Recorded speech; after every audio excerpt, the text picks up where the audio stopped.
Adiparva section 51. Sauti said, King Janamejaya having said so, his ministers expressed their approbation. And the monarch then expressed his determination to perform a snake sacrifice. And that lord of the earth, that tiger of the Bharata race, the son of Parikshit, then called his priest and Ritwiks.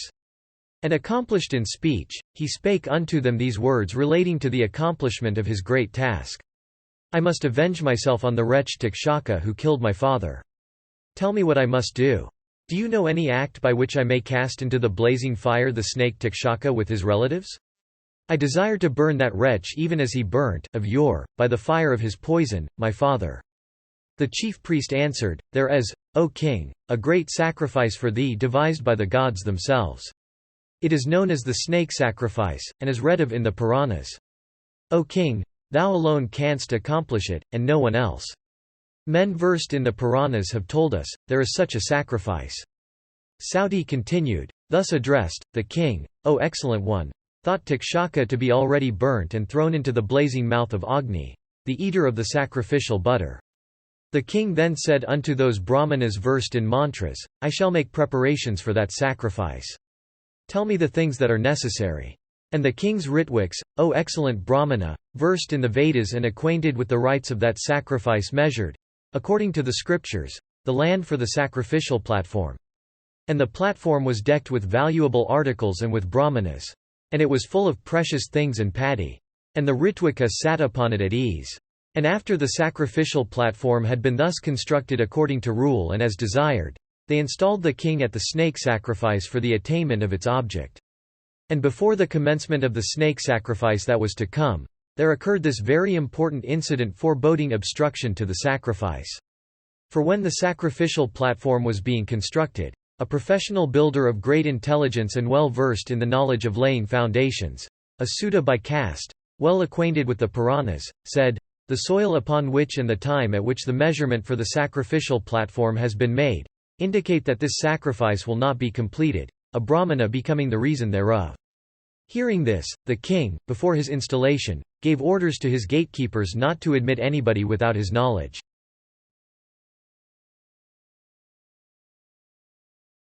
Adiparva section 52. Sauti said, the snake sacrifice then commenced according to due form. And the sacrificial priests, competent in their respective duties according to the ordinance, clad in black garments and their eyes red from contact with smoke, poured clarified butter into the blazing fire, uttering the appropriate mantras. And causing the hearts of all the snakes to tremble with fear, they poured clarified butter into the mouth of Agni uttering the names of the snakes. And the snakes thereupon began to fall into the blazing fire, benumbed and piteously calling upon one another. And swollen and breathing hard, and twining each other with their heads and tails, they came in large numbers and fell into the fire.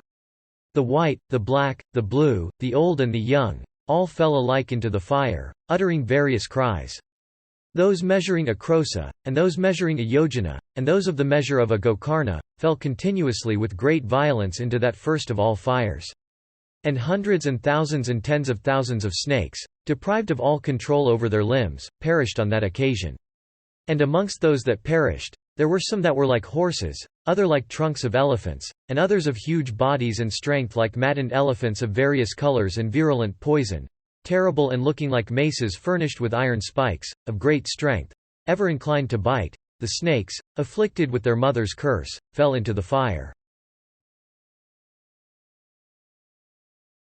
Adiparva section 53. Sanaka asked, what great rishis became the Ritwiks at the snake sacrifice of the wise king Janamejaya of the Pandava line? Who also became the Sadajas in that terrible snake sacrifice, so frightful to the snakes, and begetting such sorrow in them? It behoveth thee to describe all these in detail, so that, O son of Sutta, we may know who were acquainted with the rituals of the snake sacrifice. Sauti replied, I will recite the names of those wise ones who became the monarch's Ritwiks and Sadajas. The Brahmana Chandabhargava became the Hatri in that sacrifice. He was of great reputation, and was born in the race of Chayavana and was the foremost of those acquainted with the Vedas. The learned old Brahmana, Kautsa, became the Udgatri, the chanter of the Vedic hymns. Jaimini became the Brahmana, and Sarngarva and Pingala the Advarius, Vyasa with his son and disciples, and Uddalaka, Pramataka, Swetaketu, Pingala, Asita, Devala, Narada, Parvata, Atreya, Kandajathara, the Brahmana Kaligata, Vatsya, old Srutasravas ever engaged in japa and the study of the Vedas. Kohala Devasarman, Maudgalya, Samasorava, and many other brahmanas who had got through the Vedas became the Sadasyas at that sacrifice of the son of Parikshit. When the Ritwiks in that snake sacrifice began to pour clarified butter into the fire, terrible snakes, striking fear into every creature, began to fall into it. And the fat and the marrow of the snakes thus falling into the fire began to flow in rivers. And the atmosphere was filled with an insufferable stench owing to the incessant burning of the snakes. And incessant also were the cries of the snakes fallen into the fire and those in the air about to fall into it. Meanwhile, Takshaka, that prince of snakes, as soon as he heard that King Janamejaya was engaged in the sacrifice, went to the palace of Purandara, Indra. And that best of snakes, having represented all that had taken place, sought in terror the protection of Indra after having acknowledged his fault. And Indra, gratified, told him, O prince of snakes, O Takshaka, here thou hast no fear from that snake sacrifice. The grandsire was pacified by me for thy sake. Therefore, thou hast no fear. Let this fear of thy heart be allayed. Sauti continued. Thus encouraged by him, that best of snakes began to dwell in Indra's abode in joy and happiness. But Vasuki, seeing that the snakes were incessantly falling into the fire and that his family was reduced to only a few, became exceedingly sorry. And the king of the snakes was afflicted with great grief, and his heart was about to break. And summoning his sister, he spake unto her, saying, O amiable one! My limbs are burning and I no longer see the points of the heavens. I am about to fall down from loss of consciousness. My mind is turning, my sight is falling and my heart is breaking. Benumbed, I may fall today into that blazing fire.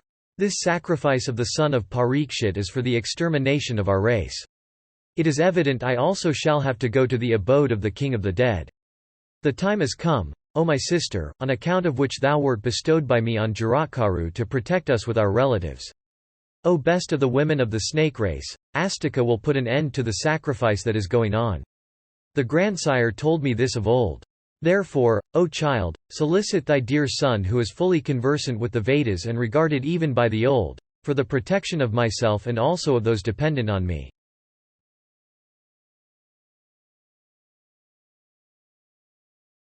Adiparva Section 54. Sauti said, Then the snake dame Jaratkaru, calling her own son, told him the following words according to the directions of Vasuki, the king of the snakes. O son, the time has come for the accomplishment of that object for which I was bestowed on thy father by my brother. Therefore, do thou that which should be done. Astika asked, Why wert thou, O mother, bestowed on my father by my uncle? Tell me all truly so that on hearing it, I may do what is proper. Then Jaratkaru, the sister of the king of the snakes, herself unmoved by the general distress, and even desirous of the welfare of her relatives, said unto him, O son, it is said that the mother of all the snakes is Kadru. Know thou why she cursed in anger her sons. Addressing the snakes she said, As ye have refused to falsely represent Uchcheshravas, the prince of horses, for bringing about Vinata's bondage according to the wager, therefore, shall he whose charioteer is Vayu burn you all in Janamjaya's sacrifice. And perishing in that sacrifice, ye shall go to the region of the unredeemed spirits. The grandsire of all the world spake unto her while uttering this curse, Be it so, and thus approved of her speech. Vasuki, having heard that curse and then the words of the grandsire, sought the protection of the gods, O child, on the occasion when the Amrita was being churned for. And the gods, their object fulfilled, for they had obtained the excellent Amrita, with Vasuki ahead, approached the grandsire. And all the gods, with King Vasuki, sought to incline him who was born of the lotus to be propitious, so that the curse might be made abortive. And the god said, O Lord, Vasuki, the king of the snakes, is sorry on account of his relatives. How may his mother's curse prove abortive? Brahman thereupon replied, saying, Jaratkaru will take unto himself a wife of the name of Jaratkaru. The Brahmana balm of her will relieve the snakes. Vasuki, the best of snakes, hearing those words, bestowed me, O thou of godlike looks, on thy high-souled father some time before the commencement of the sacrifice. And from that marriage thou art born of me. That time has come. It behoveth thee to protect us from this danger. It behoveth thee to protect my brother and myself from the fire, so that the object, viz. Our relief, for which I was bestowed on thy wise father, may not be unfulfilled. What dost thou think, O son? Sauti continued, thus addressed, Astika said unto his mother, Yes, I will. And he then addressed the afflicted Vasuki, and as if infusing life into him, said, O Vasuki, thou best of snakes, thou great being, truly do I say, I shall relieve thee from that curse. Be easy, O snake. There is no fear any longer. I shall strive earnestly so that good may come. Nobody hath ever said that my speech, even in jest, hath proved false. Hence on serious occasions like this, I need not say anything more. O uncle, going thither today I shall gratify, with words mixed with blessings, the monarch Janamejaya installed at the sacrifice, so that, O excellent one, the sacrifice may stop. O high-minded one, O king of the snakes, believe all that I say. Believe me, my resolve can never be unfulfilled. And Vasuki then said, O Astika, my head swims and my heart breaks. I cannot discern the points of the earth, as I am afflicted with a mother's curse. And Astika said, Thou best of snakes, it behoveth thee not to grieve any longer. I shall dispel this fear of thine from the blazing fire. This terrible punishment, capable of burning like the fire at the end of the yuga, I shall extinguish. Nurse not thy fear any longer. Sauti continued, then that best of Brahmanas, Astika, quelling the terrible fear of the Vasuki's heart, and taking it, as it were, on himself, wended, for the relief of the king of the snakes, with speed to Janamjaya's sacrifice blessed with every merit. And Astika having gone thither, beheld the excellent sacrificial compound with numerous Sadajas on it whose splendour was like unto that of the sun or Agni. But that best of Brahmanas was refused admittance by the doorkeepers. And the mighty ascetic gratified them, being desirous of entering the sacrificial compound. And that best of Brahmanas, that foremost of all virtuous men, having entered the excellent sacrificial compound, began to adore the king of infinite achievements, Ritwiks, the Sadajas, and also the sacred fire.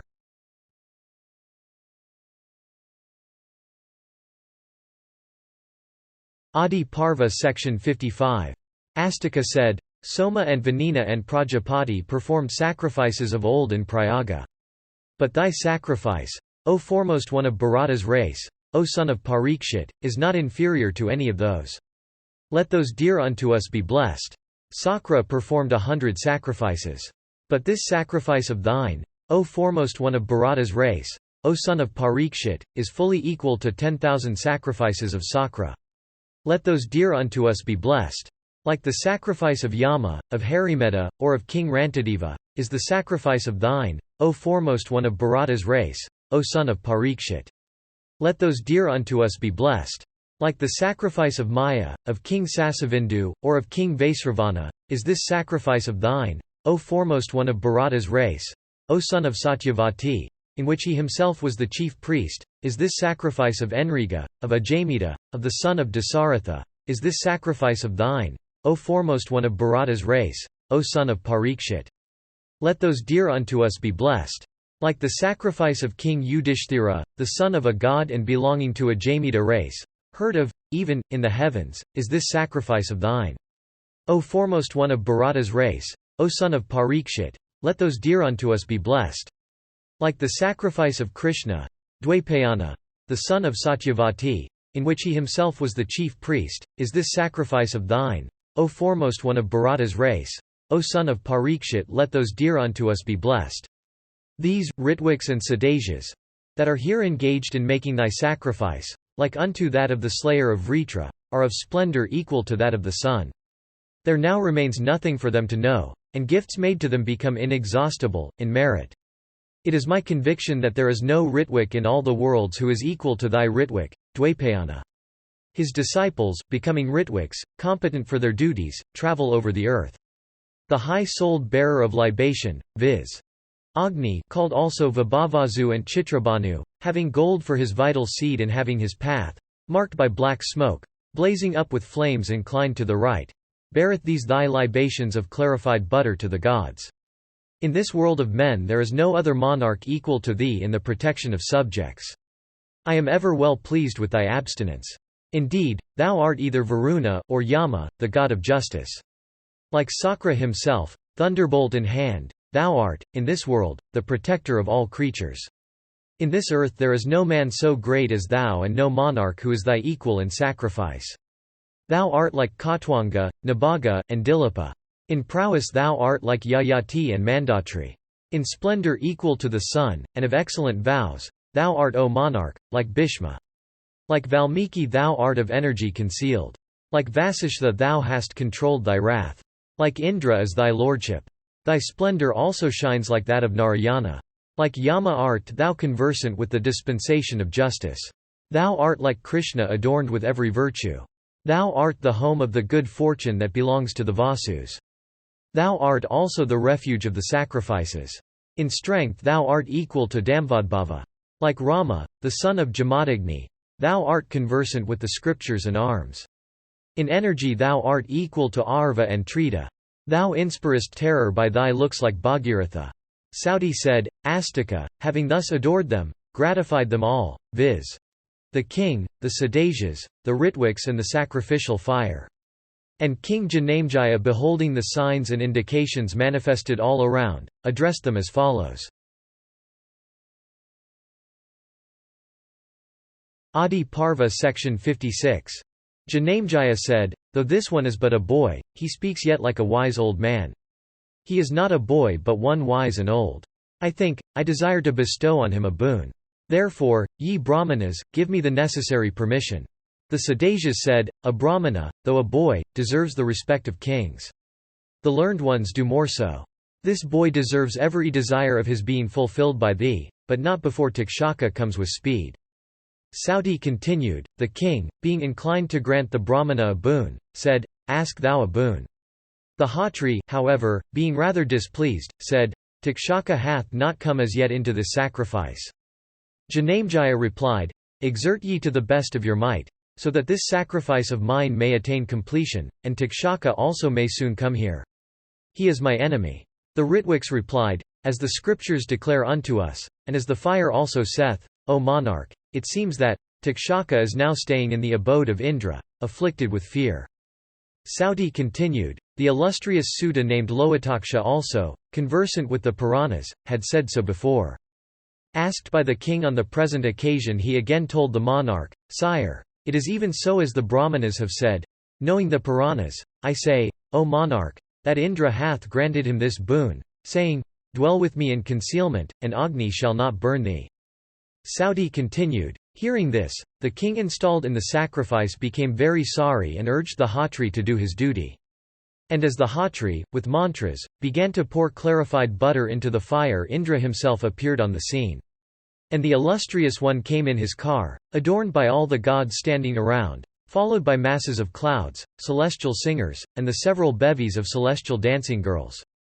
And Takshaka, anxious with fear, hid himself in the upper garment of Indra and was not visible. Then the king in his anger again said unto his mantra, knowing Brahmanas these words, bent upon the destruction of Takshaka, if the snake Takshaka be in the abode of Indra, cast him into the fire with Indra himself.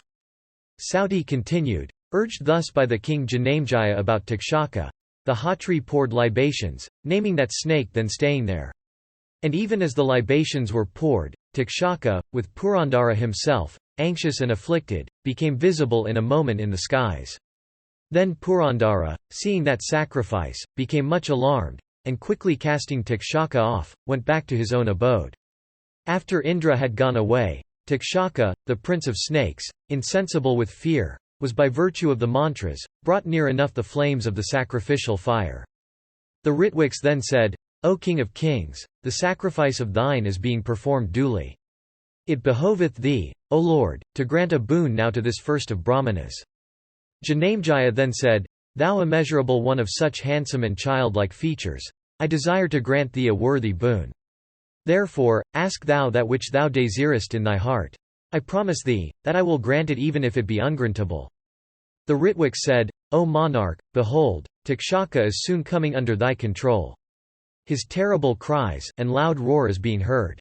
Assuredly, the snake hath been forsaken by the wielder of thunder. His body being disabled by your mantras, he is falling from heaven.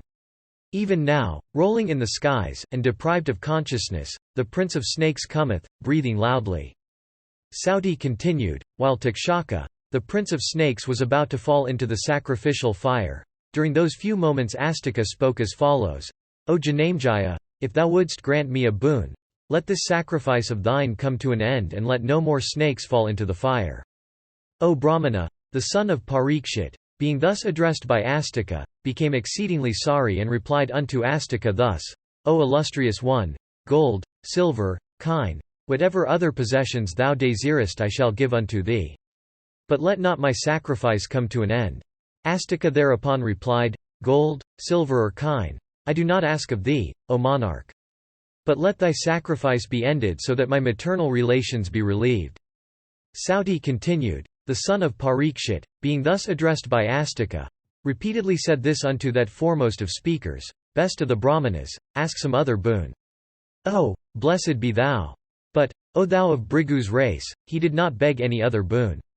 Then all the Sadasjas conversant with the Vedas told the king in one voice, Let the Brahmana receive his boon.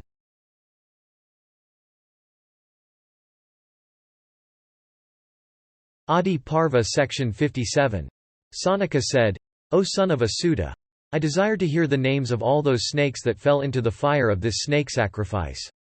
Sauti replied, Many thousands and tens of thousands and billions of snakes fell into the fire. O most excellent Brahmana, so great is the number that I am unable to count them all. So far, however, as I remember, hear the names I mention of the principal snakes cast into the fire. Hear first the names of the principal ones of Vasuki's race alone, of color blue, red and white, of terrible form and huge body and deadly poison. Helpless and miserable and afflicted with their mother's curse, they fell into the sacrificial fire like libations of butter. Kotisa, Manasa, Purna, Kala, Pala Halmaka, Pichachala, Kaunapa, Chakra, Kalavega, Prakalana, Hiranyavahu, Karana, Kakshaka, Kaladataka. These snakes born of Vasuki, fell into the fire. And, O Brahmana, numerous other snakes well born, and of terrible form and great strength, were burned in the blazing fire. I shall now mention those born in the race of Takshaka. Hear thou their names: Puchchandaka, Mandalaka, Pindasektra, Ravanaka, Uchochika, Karava, Bongas, Vilwadihas, Vairahana, Sili, Salakara, Mukha, Sukumara, Pravapana, Mudgara and Ciceroman, Suraman and Mahahanu. These snakes born of Takshaka fell into the fire. And Paravata, Parijata, Pandara, Harina, Krisa, Vahanga, Sarabha, Meta, Pramoda, Sauhatapana. These born in the race of Airavata fell into the fire. Now hear, O best of Brahmanas, the names of the snakes I mention born in the race of Karavya, Arika, Kandala Veni, Venuskanda, Kumarika, Vahuka, Sringavara, Dortaka, Pratara and Astaka. They're born in the race of Karavya fell into the fire. Now hear the names I mention, in order, of those snakes endued with the speed of the wind and with virulent poison. Bomb in the race of Dhritarashtra, Sankukarna, Pitharaka, Kuthara, Sukana, and Shichaka. Purnangada, Pumamukha, Prasa, Sakuni, Dari, Amahatha, Kumathaka, Sushina, Vyaya, Bhairava, Mundavdanga, Pasanga, Udraparaka, Rishabha, Vegavat, Pindaraka, Raktanga, Sarvasaranga, Samrita, Patha and Vasaka, Varahaka, Varanaka, Suchitra, Chitravagika, Parasara, Taranaka, Manaskanda and Aruni. O Brahmana, thus I have recited the names of the principal snakes known widely for their achievements. I have not been able to name all, the number being countless. The sons of these snakes, the sons of those sons, that were burnt having fallen into the fire, I am unable to mention. They are so many. Some of 3 heads, some of 7, others of 10, of poison like unto the fire at the end of the yuga and terrible in form, they were bummed by thousands. Many others, of huge bodies, of great speed, tall as mountain summits, of the length of a yama, of a yojana, and of 2 yojanas, capable of assuming at will any form and of mastering at will any degree of strength, of poison like unto blazing fire, afflicted by the curse of a mother, were burnt in that great sacrifice.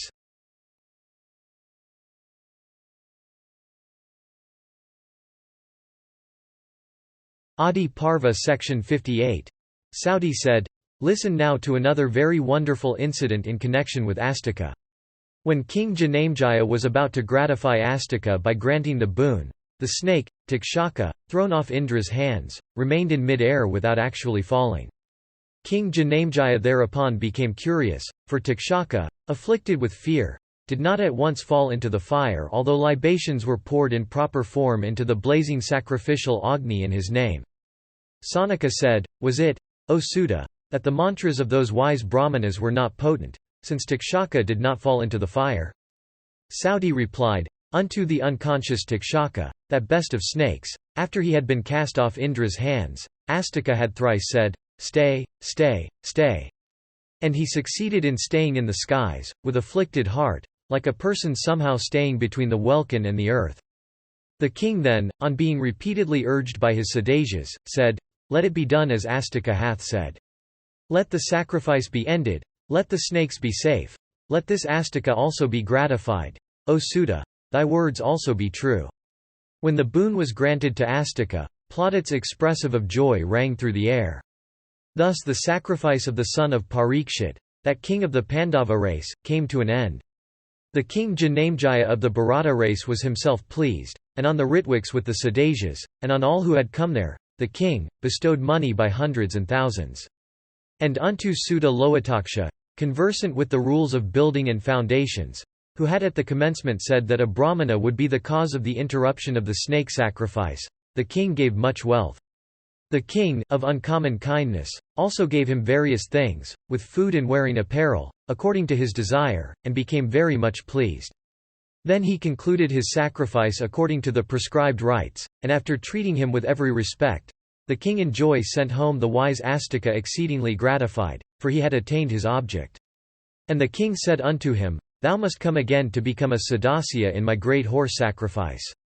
And Astika said, "Yes," and then returned home in great joy, having achieved his great end after gratifying the monarch. And returning in joy to his uncle and mother and touching their feet, he recounted to them everything as it had happened.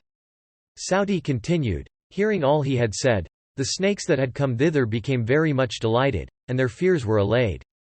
They were much pleased with Astika and asked him to solicit a boon, saying, "O learned one, what good shall we do unto thee?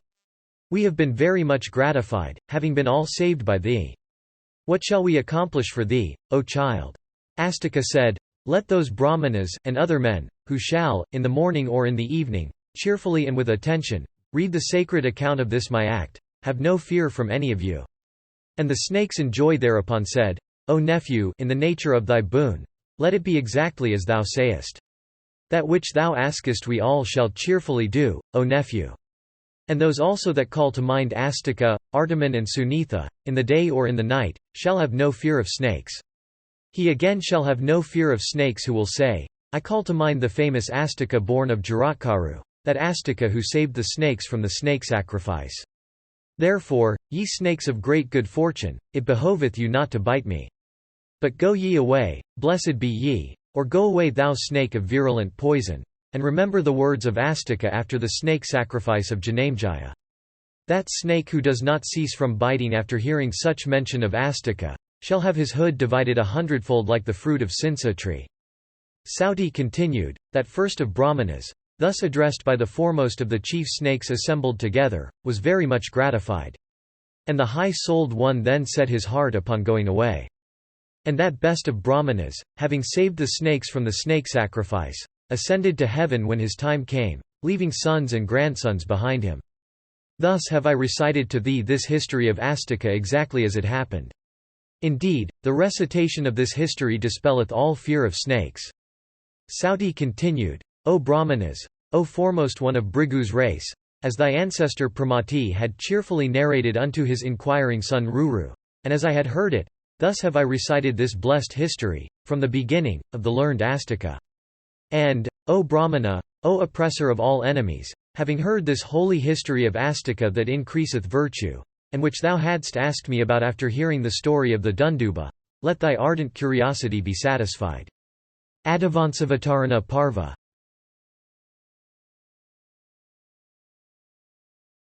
Adiparva Section 59. Sanaka said, O son, thou hast narrated to me this extensive and great history commencing from the progeny of Bhrigu. O son of Suta, I have been much gratified with thee. I ask thee again, to recite to me, O son of Asuta, the history composed by Vyasa.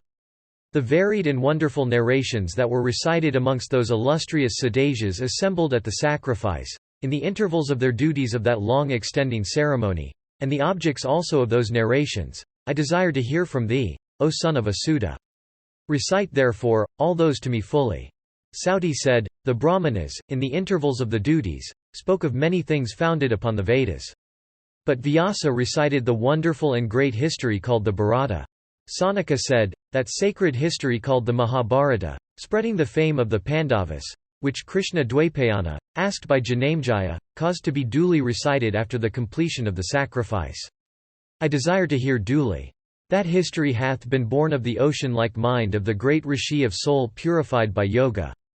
Thou foremost of good men, recite it unto me, for, O son of Asuta, my thirst hath not been appeased by all thou hast said. Sauti said, I shall recite to thee from the beginning of that great and excellent history called the Mahabharata composed by Vyasa. O Brahmana, listen to it in full, as I recite it. I myself feel a great pleasure in reciting it.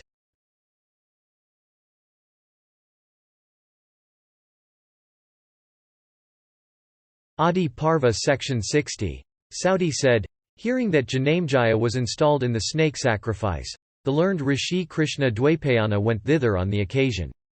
And he, the grandfather of the Pandavas, was born in an island of the Yamuna, of the virgin Kali by Sakti's son, Parasara. And the illustrious one developed by his will alone his body as soon as he was born, and mastered the Vedas with their branches, and all the histories. And he readily obtained that which no one could obtain by asceticism, by the study of the Vedas, by vows, by fasts, by progeny, and by sacrifice. And the first of Veda-knowing ones, he divided the Vedas into 4 parts. And the Brahmana rishi had knowledge of the supreme Brahma, knew the past by intuition, was holy, and cherished truth. Of sacred deeds and great fame, he begot Pandu and Dhritarashtra and Vidura in order to continue the line of Santanu. And the high-souled rishi, with his disciples all conversant with the Vedas and their branches, entered the sacrificial pavilion of the royal sage, Janamejaya. And he saw that the king Janamejaya was seated in the sacrificial region like the god Indra, surrounded by numerous Sadajas, by kings of various countries whose coronal locks had undergone the sacred bath, and by competent Ritwiks like unto Brahman himself. And that foremost one of Bharata's race, the royal sage Janamejaya, beholding the rishi come, advanced quickly with his followers and relatives in great joy. And the king with the approval of his Sadajas, gave the rishi a golden seat as Indra did to Vrihaspati. And when the rishi, capable of granting boons and adored by the celestial rishis themselves, had been seated, the king of kings worshipped him according to the rites of the scriptures. And the king then offered him, his grandfather Krishna, who fully deserved them, water to wash his feet and mouth, and the arghya, and kine. And accepting those offerings from the Pandava Janamejaya and ordering the kine also not to be slain, Vyasa became much gratified. And the king, after those adorations bowed to his great-grandfather, and sitting in joy asked him about his welfare. And the illustrious rishi also, casting his eyes upon him and asking him about his welfare, worshipped the Sadajas, having been before worshipped by them all. And after all this, Janamejaya with all his Sadajas, questioned that first of Brahmanas, with joined palms as follows. O Brahmana, thou hast seen with thy own eyes the acts of the Kurus and the Pandavas. I am desirous of hearing thee recite their history. What was the cause of the disunion amongst them that was fruitful of such extraordinary deeds? Why also did that great battle, which caused the death of countless creatures occur between all my grandfathers, their clear sense overclouded by fate? O excellent Brahmana, tell me all this in full as everything had happened. Hearing those words of Janamejaya, Krishna Dwaipayana directed his disciple Vaisampayana seated by his side, saying, the discord that happened between the Kurus and the Pandavas of old, narrate all to the king even as thou hast heard from me. Then that blessed Brahmana, at the command of his preceptor recited the whole of that history unto the king, the Sadajas, and all the chieftains there assembled. And he told them all about the hostility and the utter extinction of the Kurus and the Pandavas.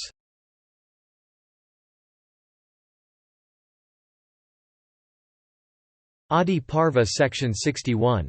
Vaisampayana said, "Bowing down in the first place to my preceptor with the 8 parts of my body touching the ground, with devotion and reverence, and with all my heart, worshipping the whole assembly of Brahmanas and other learned persons, I shall recite in full what I have heard from the high-souled and great Rishi Vyasa, the first of intelligent men in the 3 worlds. And having got it within thy reach, O monarch, thou also art a fit person to hear the composition called Bharata. Encouraged by the command of my preceptor my heart feeleth no fear. Hear, O monarch, why that disunion occurred between the Kurus and the Pandavas, and why also that exile into the woods immediately proceeding from the game at dice prompted by the desire of the Kurus for rule. I shall relate all to thee who askest it, thou best of the Bharata race. On the death of their father those heroes, the Pandavas, came to their own home. And within a short time they became well versed in archery. And the Kurus, beholding the Pandavas gifted with physical strength, energy, and power of mind, popular also with the citizens, and blessed with good fortune, became very jealous. Then the crooked-minded Duryodhana, and Kama, with, the former's uncle, the son of Suvala, began to persecute them and devise means for their exile. Then the wicked Duryodhana, guided by the counsels of Sakuni, his maternal uncle, persecuted the Pandavas in various ways for the acquirement of undisputed sovereignty. The wicked son of Dhritarashtra gave poison to Bhima, but Bhima of the stomach of the wolf digested the poison with the food.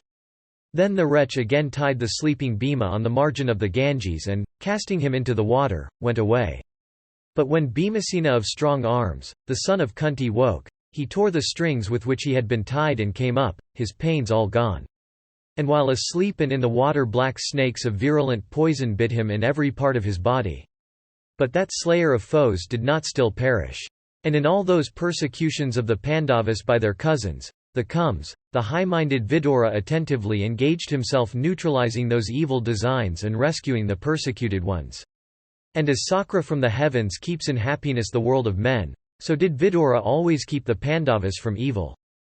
When Duryodhana, with various means, both secret and open, found himself incapable of destroying the Pandavas who were protected by the fates and kept alive for grave future purposes, such as the extermination of the Kum race, then called together his counsellors consisting of Vrisha, Kama, Dusasana and others, and with the knowledge of Dhritarashtra caused a house of lac to be constructed.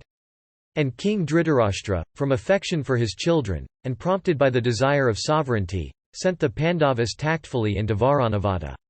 And the Pandavas then went away with their mother from Hastinapura. And when they were leaving the city, Vidura gave them some idea of impending danger and how they could come out of it. The sons of Kunti reached the town of Varanavada and lived there with their mother. And, agreeably to the command of Dhritarashtra, those illustrious slayers of all enemies lived in the palace of Lac, while in that town.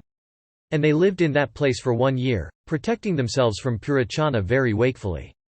And causing a subterranean passage to be consted, acting according to the directions of Vidura, they set fire to that house of Lac and burnt Purachana, their enemy and the spy of Duryodhana, to death. Those slayers of all enemies, anxious with fear, then fled with their mother. In the woods beside a fountain they saw a Rakshasa. But, alarmed at the risk they ran of exposure by such an act, the Pandavas fled in the darkness, out of fear from the sons of Dhritarashtra. It was here that Bhima gained Hidamva.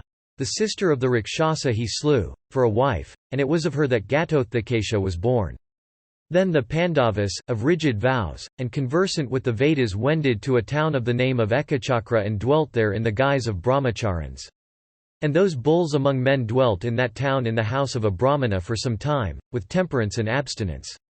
And it was here that Bhima of mighty arms came upon a hungry and mighty and man-eating Rakshasa of the name of Vaka. And Bhima, the son of Pandu, that tiger among men, slew him speedily with the strength of his arms and made the citizens safe and free from fear. Then they heard of Krishna, the princess of Panchala, having become disposed to select a husband from among the assembled princes.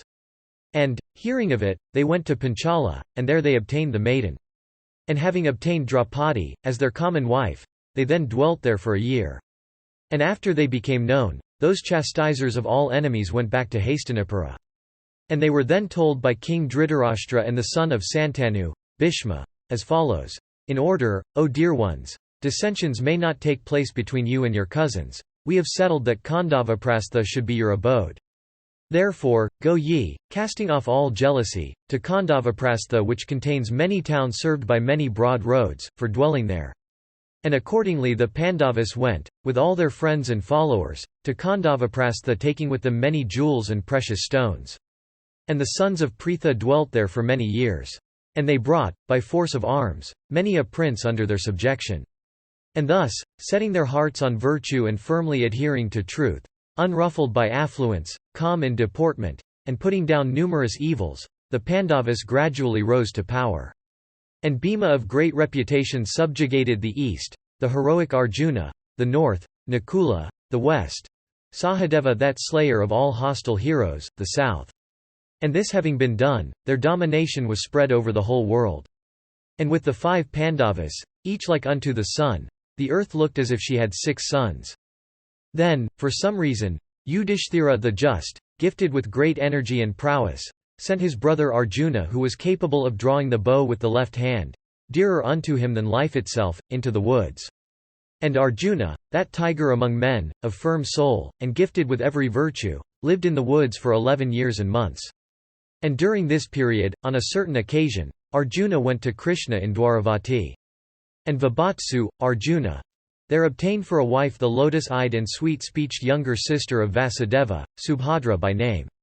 And she became united, in gladness, with Arjuna, the son of Pandu, like Sakhi with the great Indra, or Shri with Krishna himself. And then, O best of monarchs, Arjuna, the son of Kunti, with Vasudeva, gratified Agni, the carrier of the sacrificial butter, in the forest of Khandava, by burning the medicinal plants in that woods to cure Agni of his indigestion. And to Arjuna, assisted as he was by Kasava, the task did not at all appear heavy, even as nothing is heavy to Vishnu with immense design and resources in the matter of destroying his enemies. And Agni gave unto the son of Pritha the excellent bow Gandiva and a quiver that was inexhaustible, and a war chariot bearing the figure of Garuda on its standard. And it was on this occasion that Arjuna relieved the great Asura, Maya, from fear, of being consumed in the fire. And Maya, in gratitude, built, for the Pandavas, a celestial palace decked with every sort of jewels and precious stones. And the wicked Duryodhana, beholding that building, was tempted with the desire of possessing it. And deceiving Yudhishthira by means of the dice played through the hands of the son of Suvala, Duryodhana sent the Pandavas into the woods for 12 years and 1 additional year to be passed in concealment, thus making the period full 13. And the 14th year, O monarch, when the Pandavas returned and claimed their property, they did not obtain it.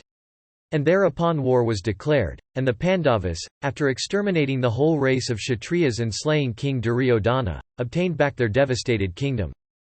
This is the history of the Pandavas who never acted under the influence of evil passions. And this the account, O first of victorious monarchs of the disunion that ended in the loss of their kingdom by the Kurus and the victory of the Pandavas.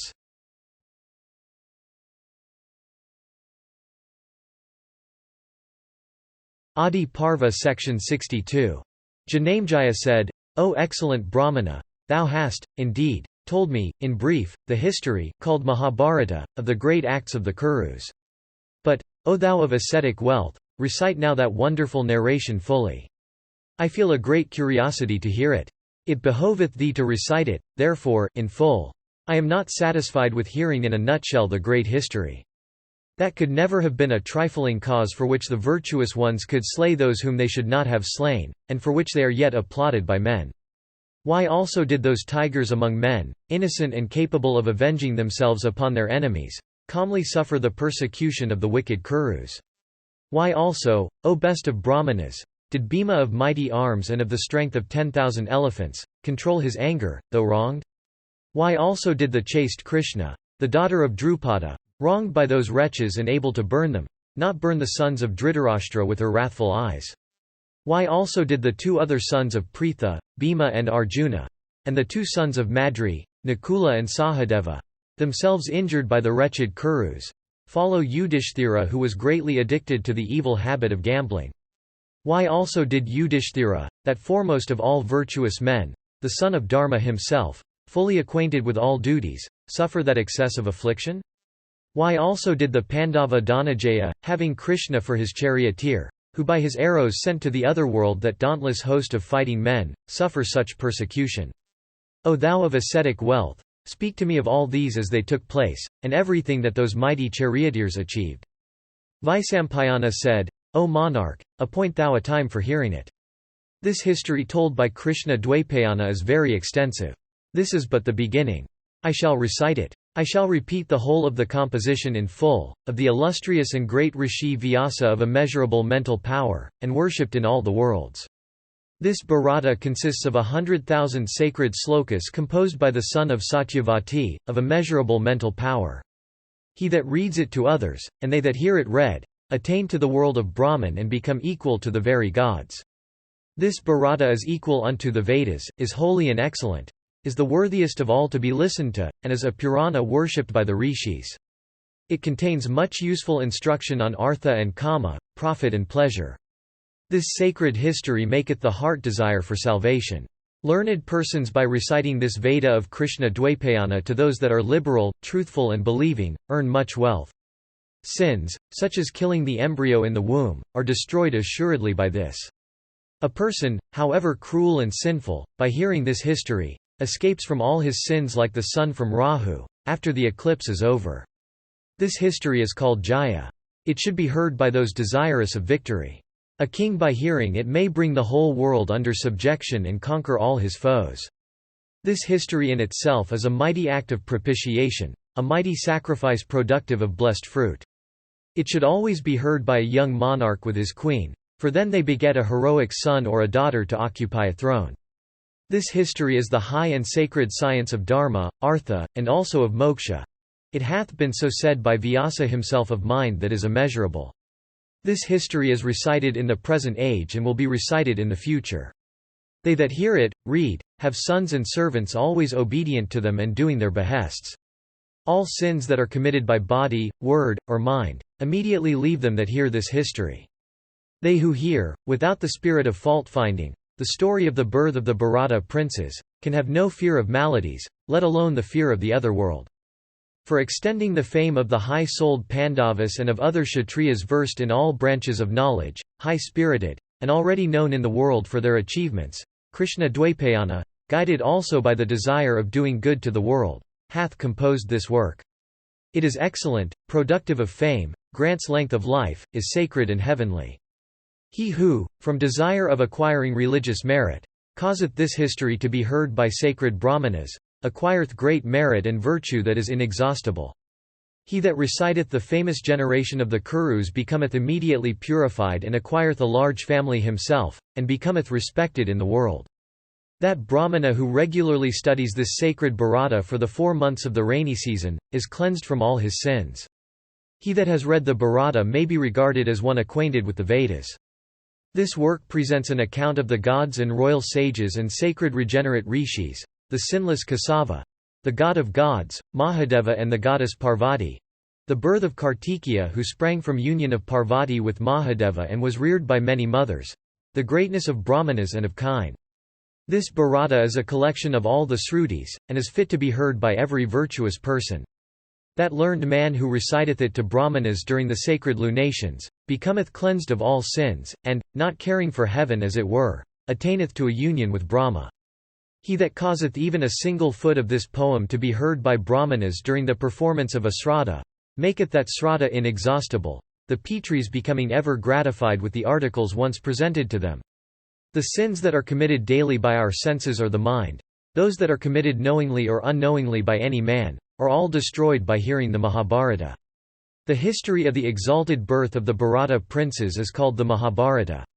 He who knoweth this etymology of the name is cleansed of all his sins. And as this history of the Bharata race is so wonderful, that, when recited, it assuredly purifieth mortals from all sins. The sage Krishna Dwaipayana completed his work in 3 years. Rising daily and purifying himself and performing his ascetic devotions, he composed this Mahabharata. Therefore, this should be heard by brahmanas with the formality of a vow. He who reciteth this holy narration composed by Krishna, Vyasa, for the hearing of others, and they who hear it, in whatever state he or they may be, can never be affected by the fruit of deeds, good or bad. The man desirous of acquiring virtue should hear it all. This is equivalent to all histories, and he that heareth it always attaineth to purity of heart. The gratification that one deriveth from attaining to heaven is scarcely equal to that which one deriveth from hearing this holy history. The virtuous man who with reverence heareth it or causeth it to be heard, obtaineth the fruit of the Rajasuya and the horse sacrifice. The Bharata is said to be as much a mine of gems as the vast ocean or the great mountain Mem. This history is sacred and excellent, and is equivalent to the Vedas, worthy of being heard, pleasing to the ear, sin-cleansing, and virtue-increasing.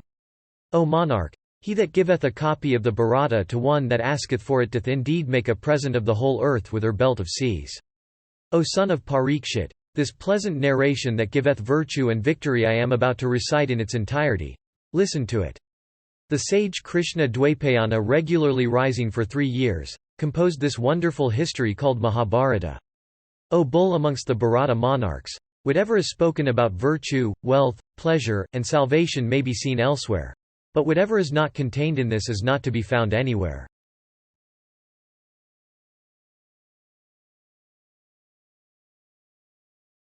Adiparva section 63. Vaisampayana said, there was a king of the name of Uparachara. That monarch was devoted to virtue. He was very much addicted also to hunting.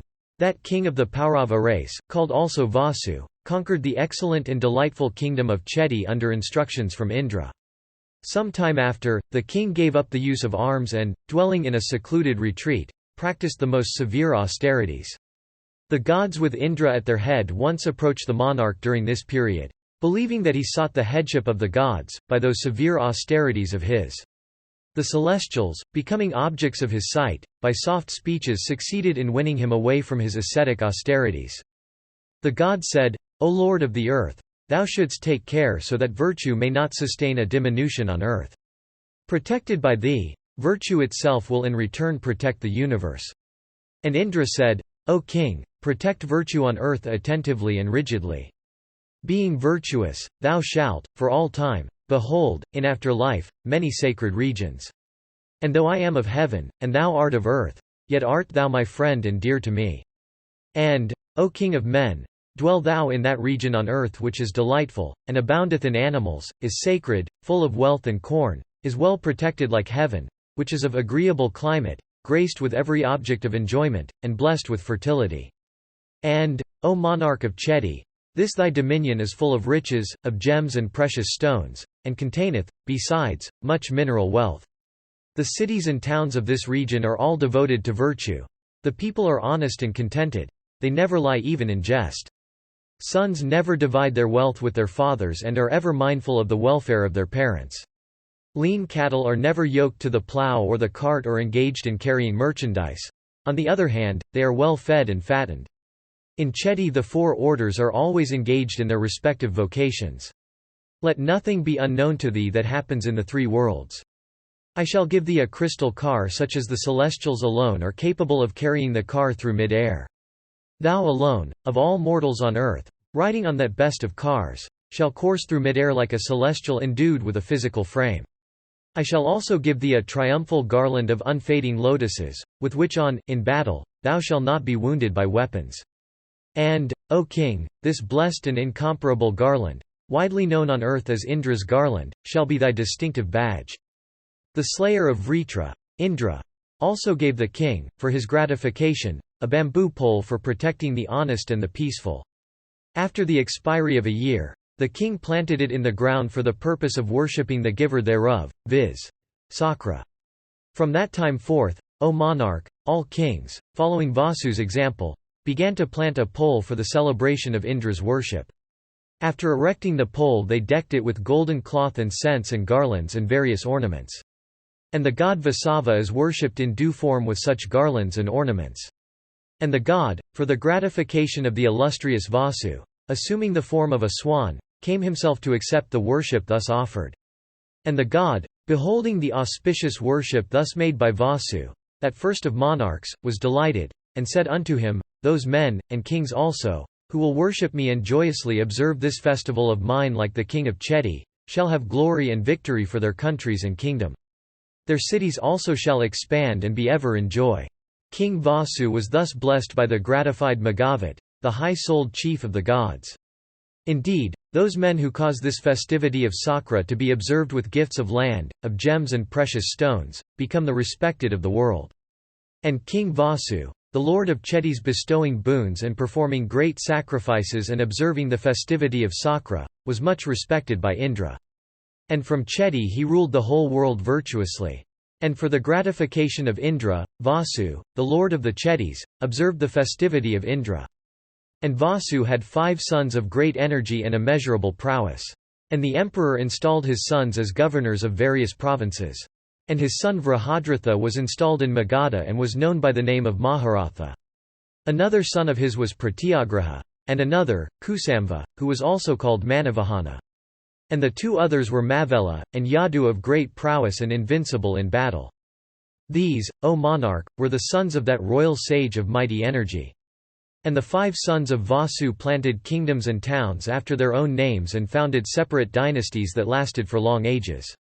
And when King Vasu took his seat in that crystal car, with the gift of Indra, and coursed through the sky, he was approached by Gandharvas and Asparas, the celestial singers and dancers.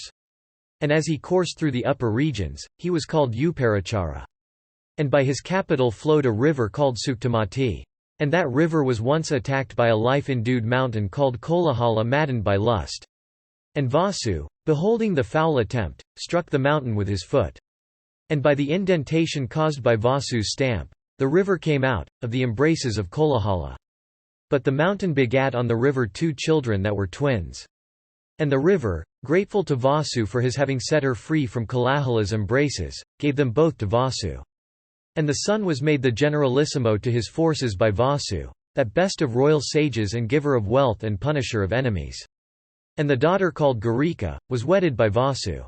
And Garika, the wife of Vasu, after her menstrual course, purifying herself by a bath, represented her state unto her lord.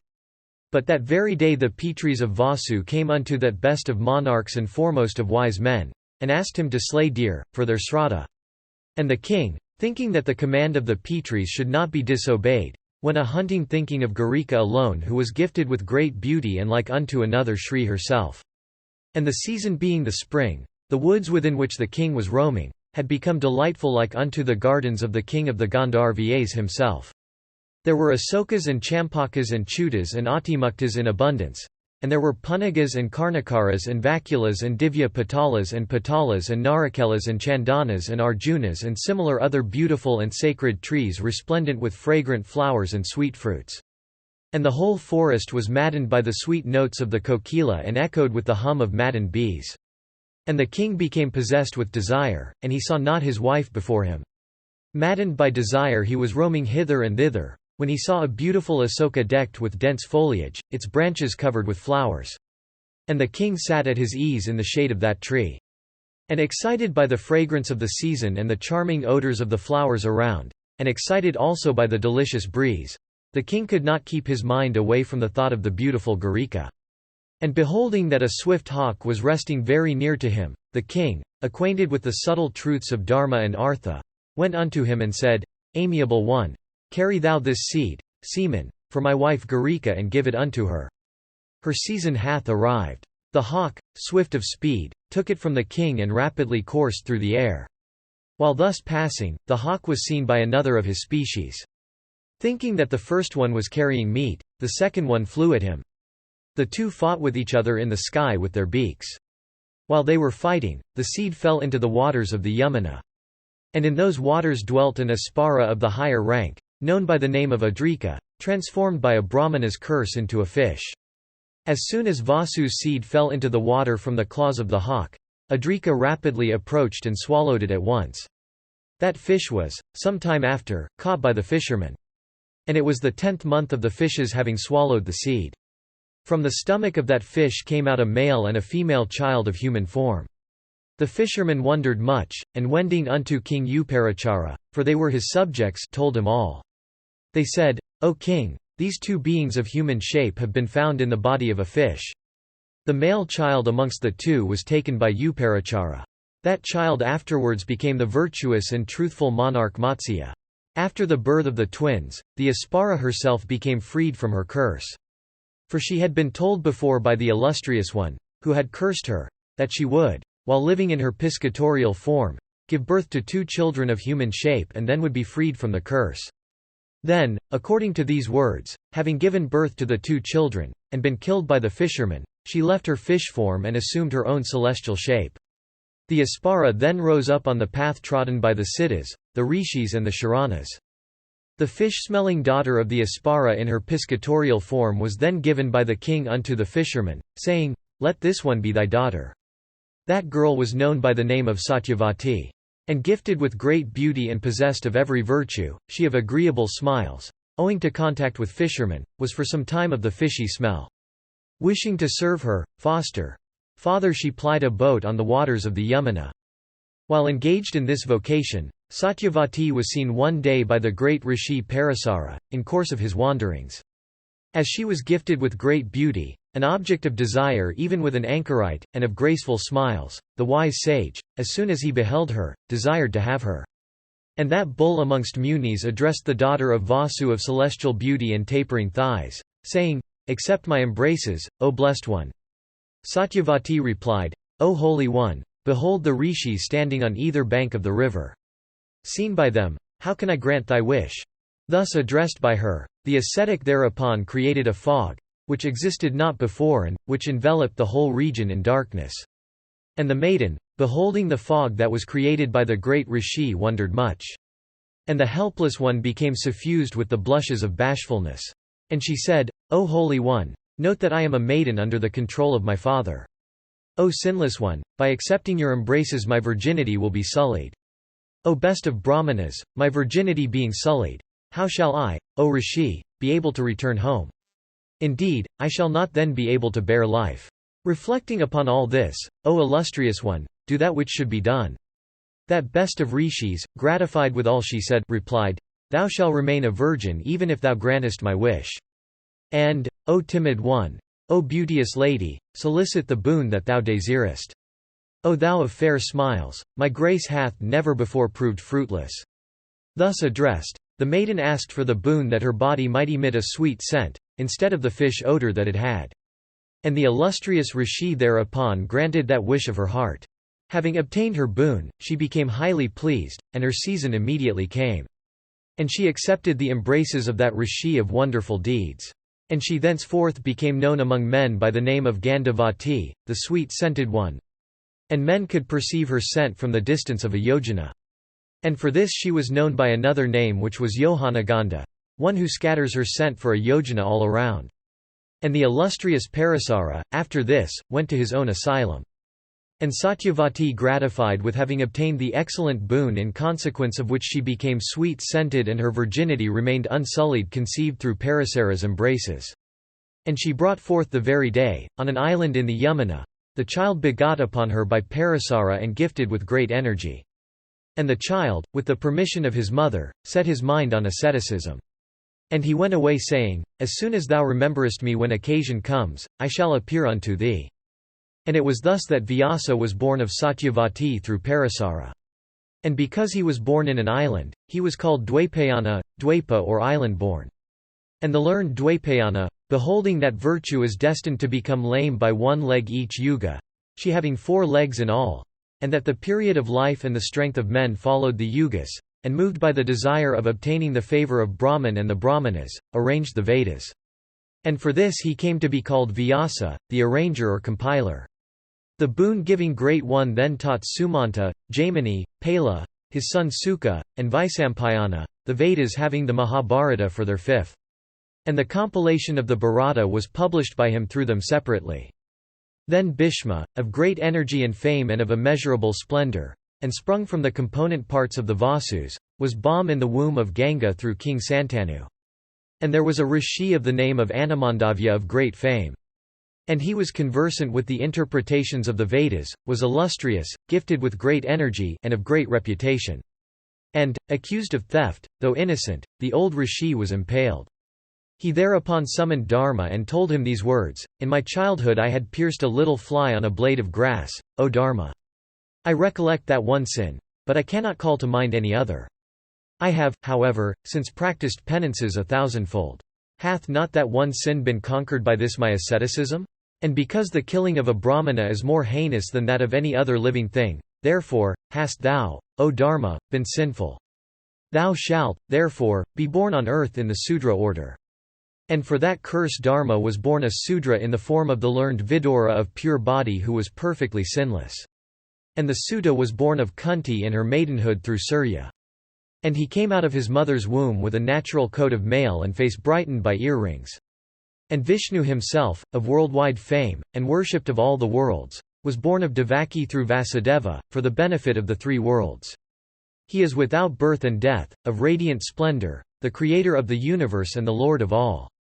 Indeed, he who is the invisible cause of all, who knoweth no deterioration, who is the all-pervading soul, the center round which everything moveth, the substance in which the three attributes of sattva, rajas and tamas co-inhere, the universal soul, the immutable, the material out of which hath been created this universe, the Creator himself, the controlling Lord, the invisible dweller in every object, progenitor of this universe of five elements, who is united with the six high attributes, is the pranava or Om of the Vedas, is infinite, incapable of being moved by any force save his own will, illustrious, the embodiment of the mode of life called sannyasa, who floated on the waters before the creation, who is the source whence hath sprung this mighty frame, who is the great combiner, the uncreate, the invisible essence of all, the great immutable, bereft of those attributes that are knowable by the senses, who is the universe itself, without beginning, birth, and decay, is possessed of infinite wealth, that grandsire of all creatures, became incarnate in the race of the Indaka Vrishnas for the increase of virtue. And Satyaki and Kritavarma, conversant with, the use of, weapons possessed of mighty energy, well versed in all branches of knowledge, and obedient to Narayana in everything and competent in the use of weapons, had their births from Satyaka and Riddhika. And the seed of the great Rishi Bharadvaya of severe penances, kept in a pot, began to develop. And from that seed came Drona, the pot-born.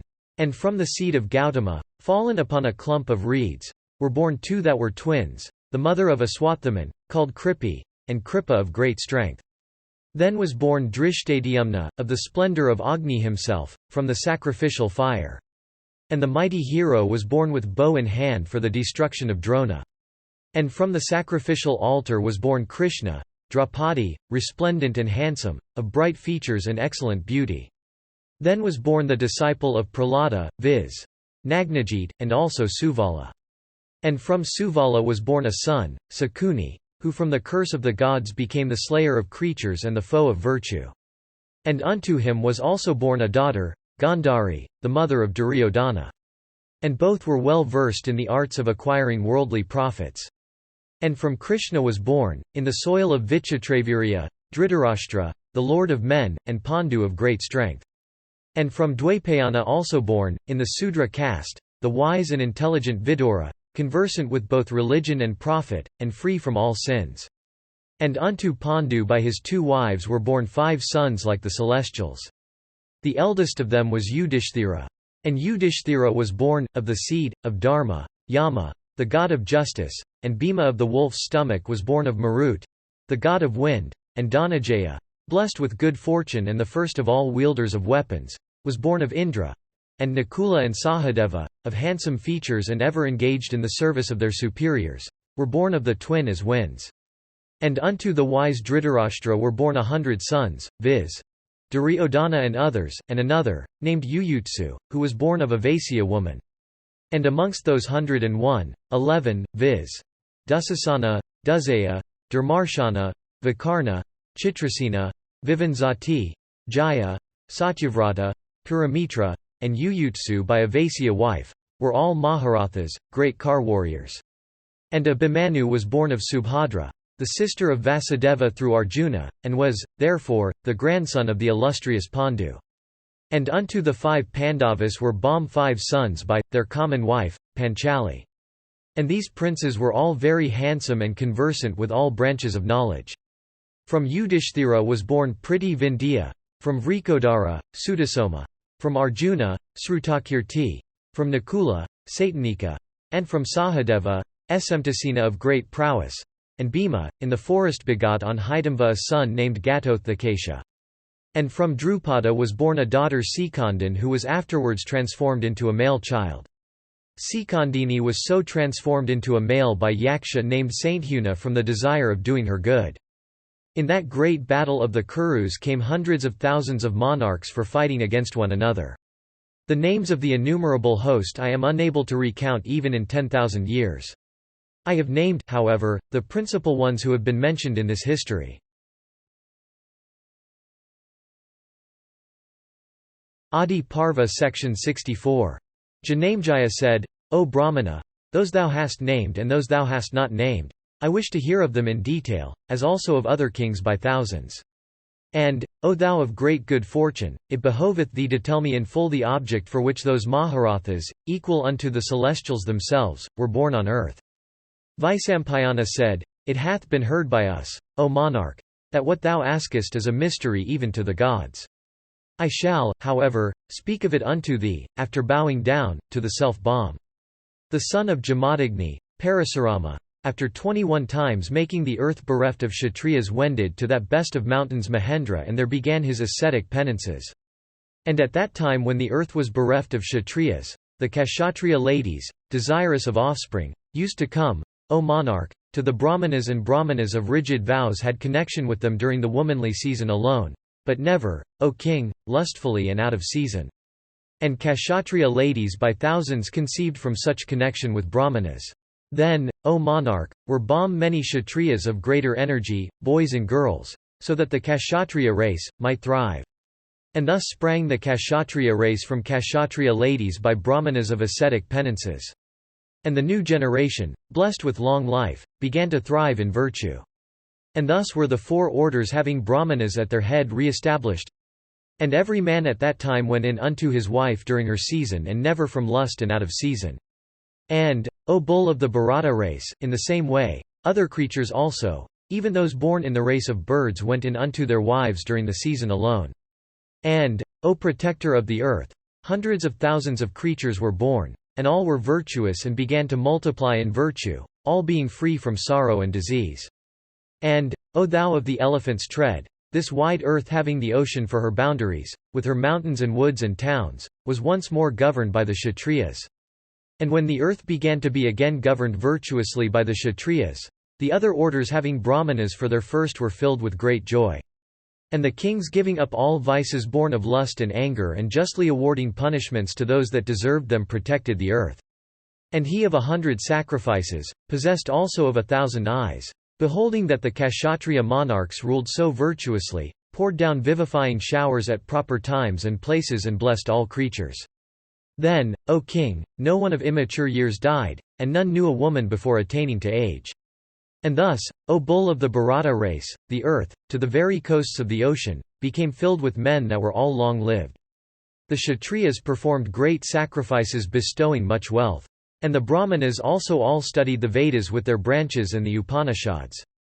And, O king, no Brahmana in those days ever sold the Vedas, i.e., taught for money, or ever read aloud the Vedas in the presence of a Sudra.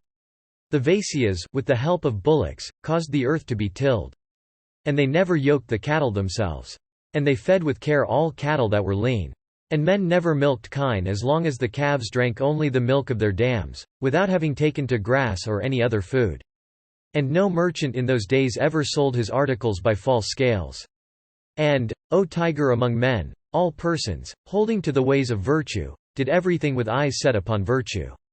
And, O monarch, all the orders were mindful of their own respective duties.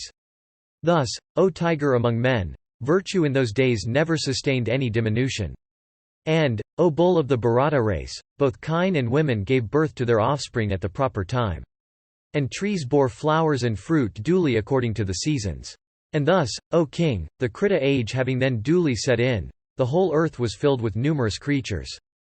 And, O bull of the Bharata race, when such was the blessed state of the terrestrial world, the Asuras, O lord of men, began to be born in kingly lines. And the sons of Diti, Daityas, being repeatedly defeated in war by the sons of Aditi, celestials, and deprived also of sovereignty in heaven, began to be incarnated on the earth. And, O king, the Asuras being possessed of great powers, and desirous of sovereignty began to be born on earth amongst various creatures, such as kine, horses, asses, camels, buffaloes, among creatures such as Rakshasas and others, and among elephants and deer. And, O protector of the earth, owing to those already born and to those that were being born, the earth became incapable of supporting herself. And amongst the sons of Didi and of Danu, cast out of heaven, some were born on the earth as kings of great pride and insolence. Possessed of great energy, they covered the earth in various shapes. Capable of oppressing all foes, they filled the earth, having the ocean for its boundaries. And by their strength they began to oppress Brahmanas and Kshatriyas and Vaisyas and Sudras and all other creatures also. Terrifying and killing all creatures, they traversed the earth, O king, in bands of hundreds and thousands. Devoid of truth and virtue, proud of their strength, and intoxicated with the wine of insolence, they even insulted the great rishis in their hermitages. And the earth, thus oppressed by the mighty asuras endued with great strength and energy and possessed of abundant means, began to think of waiting on Brahman. The united strength of the creatures, such as Sesha, the tortoise, and the huge elephant, and of many Seshas too, became capable of supporting the earth with her mountains, burdened as she was with the weight of the Danavas. And then, O king, the earth, oppressed with weight and afflicted with fear, sought the protection of the grandsire of all creatures. And she beheld the divine Brahman, the creator of the worlds who knoweth no deterioration, surrounded by the gods, Brahmanas, and great rishis, of exceeding good fortune, and adored by delighted Gandharvas and Asparas always engaged in the service of the celestials. And the earth, desirous of protection, then represented everything to him, in the presence, O Bharata, of all the regents of the worlds. But, O king, the earth's object had been known beforehand to the omniscient, self-create, and supreme Lord. And, O Bharata, creator as he is of the universe, why should he not know fully what is in the minds of his creatures, including the very gods and the asuras? O king, the lord of the earth, the creator of all creatures, also called Isa, Sambhu, Prajapati, then spake unto her. And Brahman said, O holder of wealth, for the accomplishment of the object for which thou hast approached me, I shall appoint all the dwellers in the heavens. Vaisampayana continued, having said so unto the earth, O king, the divine Brahman bade her farewell. And the Creator then commanded all the gods saying, to ease the earth of her burden, go ye and have your births in her according to your respective parts, and seek ye strife, with the asuras already born there. And the Creator of all, summoning also all the tribes of the Gandharvas and the Asparas, spake unto them these words of deep import, go ye and be born amongst men according to your respective parts in forms that ye like. And all the gods with Indra, on hearing these words of the Lord of the Celestials, words that were true, desirable under the circumstances, and fraught with benefit, accepted them. And they all having resolved to come down on earth in their respected parts, then went to Narayana, the slayer of all foes, at Vaikunth, the one who has the discus and the mace in his hands, who is clad in purple, who is of great splendor, who hath the lotus on his navel, who is the slayer of the foes of the gods, who is of eyes looking down upon his wide chest, in yoga attitude, who is the lord of the Prajapati himself, the sovereign of all the gods, of mighty strength, who hath the mark of the auspicious whorl on his breast, who is the mover of every one's faculties and who is adored by all the gods. Him, Indra the most exalted of persons, addressed, saying, be incarnate. And Hari replied, let it be. Sambhava Parva.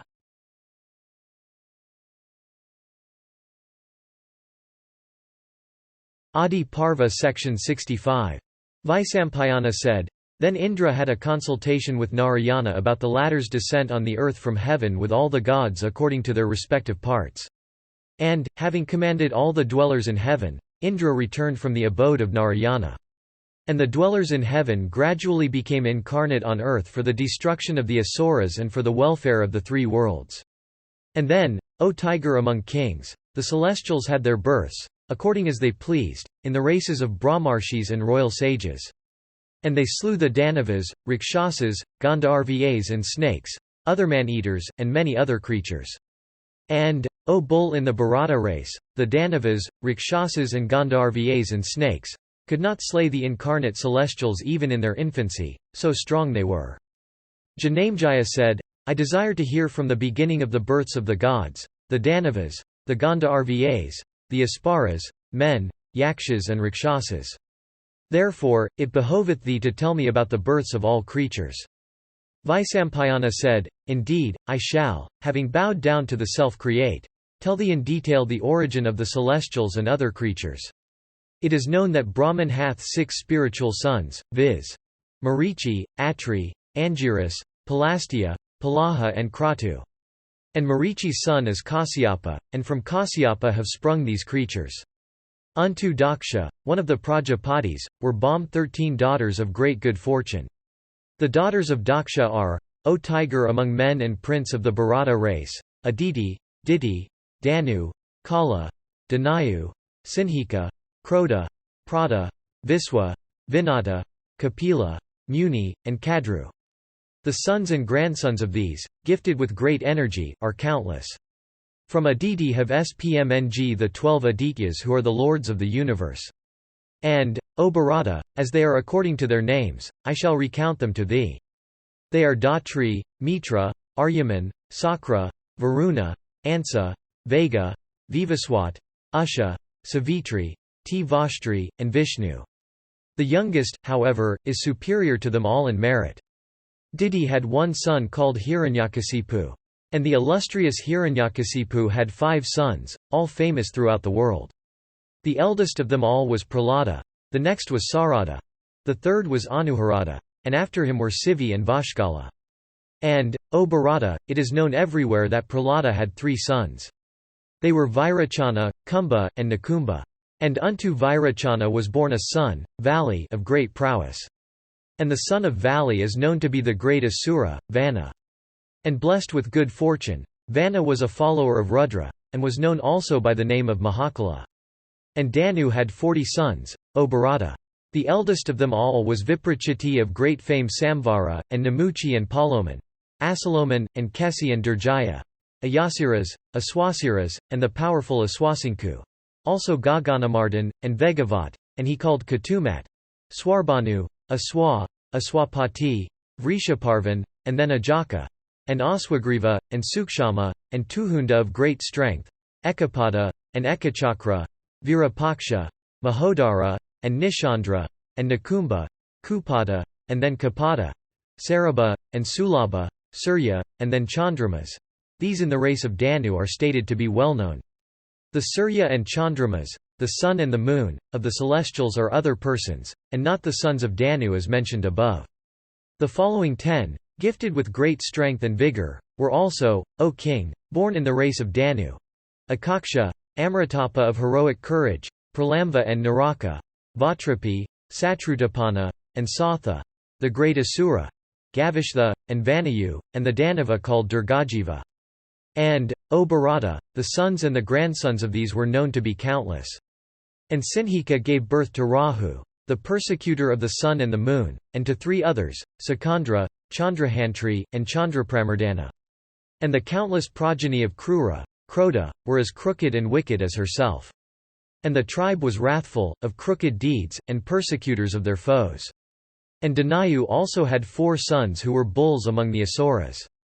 They were Vikshara, Vala, Vira, and Vritra the great Asura. And the sons of Kala were all like Yama himself and smiter of all foes. And they were of great energy and oppressors of all foes. And the sons of Kala were Vinasana and Kroda, and then Kratahanthri and Kratasatru. And there were many others among the sons of Kala. And Sukra, the son of a rishi, was the chief priest of the Asuras. And the celebrated Sukra had 4 sons who were priests of the Asuras. And they were Tashtadhara and Atri, and 2 others of fierce deeds. They were like the sun himself in energy, and set their hearts on acquiring the regions of Brahman. Thus hath been recited by me, as heard in the Purana, of progeny of the gods and the Asuras, both of great strength and energy. I am incapable, O king, of counting the descendants of these, countless as they are not much known to fame. And the sons of Vinata were Tarkya and Arishtanami, and Garuda and Aruna, and Aruni and Varuni. And Sesha or Ananta, Vasuki, Tikshaka, Kumara, and Kalika are known to be the sons of Kadru. And Bhimasena, Ugrasena, Supama, Vanina, Gopati, and Dhritarashtra, and Suryavarchas the 7th, Satyavachas, Arkaparna, Prayuta, Bhima, and Chitraratha known to fame, of great learning, and a controller of his passions, and then Kalasiras, and, O king, Paryanya, the 14th in the list, Kali, the 15th, and Narada, the 16th. These Devas and Gandharvas are known to be the sons of Muni, Daksha's daughter as mentioned before. I shall recount many others, O Bharata. Anavadya Manu, Vansa, Asura, Marganapriya, Anupa, Subhaga, Vasi, were the daughters brought forth by Prada, Siddha, and Purna, and Varhan, and Purnayas of great fame, Brahmacharan, Rataguna, and Saparna who was the seventh, Viswavasu, Banu, and Sikandra who was the 10th, were also the sons of Prada. All these were celestial Gandharvas. And it is also known that this Prada of great fortune, through the celestial Rishi, Kasyapa, her husband, brought forth the sacred of the Asparas, Alamvusha, Mizrakeshi, Vidyutparna, Tilatama, Aruna, Rakshita, Ramba, Manorama, Kasini, Suvahu, Sarada, Saraja, and Supriya were the daughters, and Ativahu and the celebrated Haha and Huhu, and Tamvuru were the sons, the best of Gandharvas, of Prada and Amrita. The Brahmanas, Kine, Gandharvas, and Asparas, were born of Kapila as stated in the Purana. Thus hath been recited to thee by me the birth of all creatures duly, of Gandharvas and Asparas, of snakes, Saparnas, Rudras, and Murits, of kine and a Brahmanas blessed with great good fortune, and of sacred deeds. And this account, if read, extendeth the span of life, is sacred, worthy of all praise, and giveth pleasure to the ear. It should be always heard and recited to others, in a proper frame of mind. He who duly readeth this account of the birth of all high-souled creatures in the presence of the gods and Brahmanas, obtaineth large progeny, good fortune, and fame, and attaineth also to excellent worlds hereafter.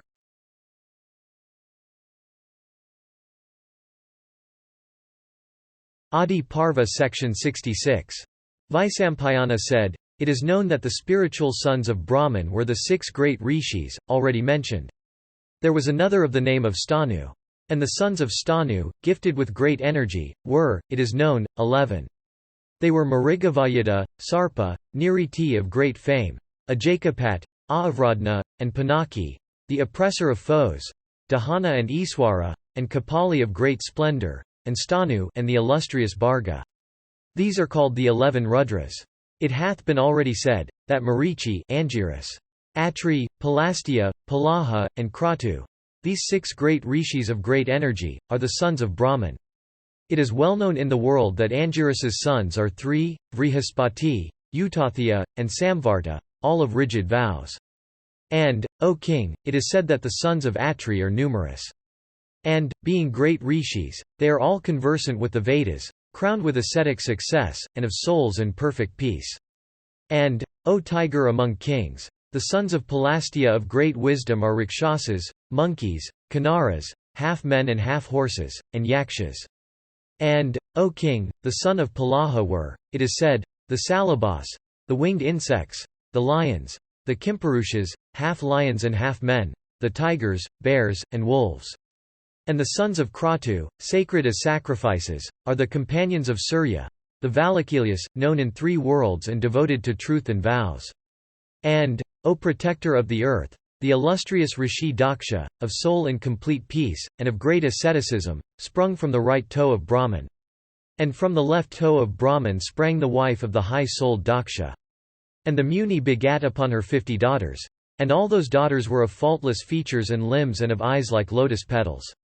And the Lord Daksha, not having any sons, made those daughters his putrikas, so that their sons might belong both to himself and to their husbands. And Daksha bestowed, according to the sacred ordinance, 10 of his daughters on Dharma, 27 on Chandra, the moon, and 13 on Kasyapa. Listen as I recount the wives of Dharma according to their names. They are 10 in all: Kirti, Lakshmi, Driti, Metta, Pushti, Sraddha, Kriya, Buddhi, Luja, and Mali. These are the wives of Dharma as appointed by the Self-Create. It is known also throughout the world that the wives of Soma, moon, are 27. And the wives of Soma, all of sacred vows, are employed in indicating time. And they are the Nakshatras and the Yoginis, and they became so for assisting the courses of the worlds.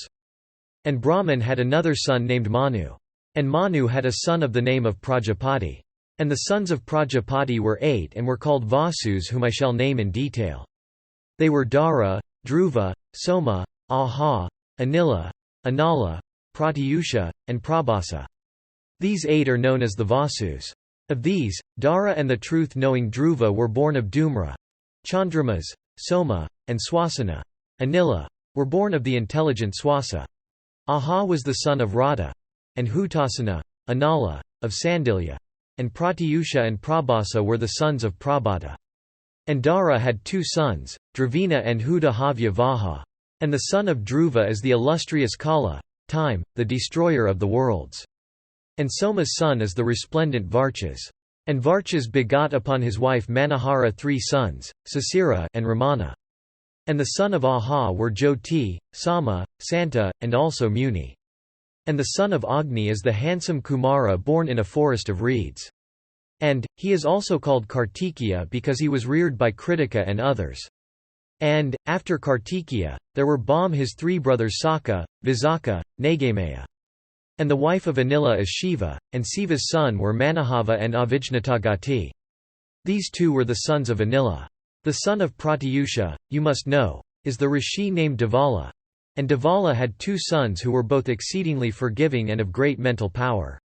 And the sister of Vrihaspati, the first of women, uttering the sacred Tmth, engaged in ascetic penances, roamed over the whole earth. And she became the wife of Prabhasa, the 8th Vasu. And she brought forth the illustrious Viswakarman, the founder of all arts. And he was the originator of 1,000 arts, the engineer of the immortals, the maker of all kinds of ornaments, and the first of artists. And he it was who constructed the celestial cars of the gods, and mankind are enabled to live in consequence of the inventions of that illustrious one. And he is worshipped, for that reason, by men. And he is eternal and immutable, this Viswakarman. And the illustrious Dharma, the dispenser of all happiness, assuming a human countenance, came out through the right breast of Brahman. And Ahasta, Dharma, hath 3 excellent sons capable of charming every creature. And they are Sama, Kama, Harsha, peace, desire, and joy. And by their energy they are supporting the worlds. And the wife of Kama is Rati, of Sama is Prapti, and the wife of Harsha is Nanda. And upon them, indeed, are the worlds made to depend. And the son of Marichi is Kasyapa. And Kasyapa's offspring are the gods and the Asuras. And, therefore, is Kasyapa, the father of the worlds. And Tvashtri of the form of Vadava, a mare, became the wife of Savitri. And she gave birth, in the skies, to 2 greatly fortunate twins, the Aswins. And, O king, the sons of Aditi are 12 with Indra heading them all. And the youngest of them all was Vishnu upon whom the worlds depend. These are the 33 gods, the 8 Vasus, the 11 Rudras, the 12 Adityas, Prajapati, and Vishatkara. I shall now recount their progeny according to their Pakshas, Kulas, and Ganas. The Rudras, the Satyas, the Maruts, the Vasus, the Bhargavas, and the Viswadevas are each reckoned as a Paksha. Garuda the son of Vinata and the mighty Aruna also, and the illustrious Vrihaspati are reckoned among the Adityas. The twin Aswins, all annual plants, and all inferior animals, are reckoned among the Guyakas. These are the Ganas of the gods recited to thee, O king. This recitation washes men of all sins. The illustrious Bhrigu came out, ripping open the breast of Brahman. The learned Sukra is Bhrigu's son.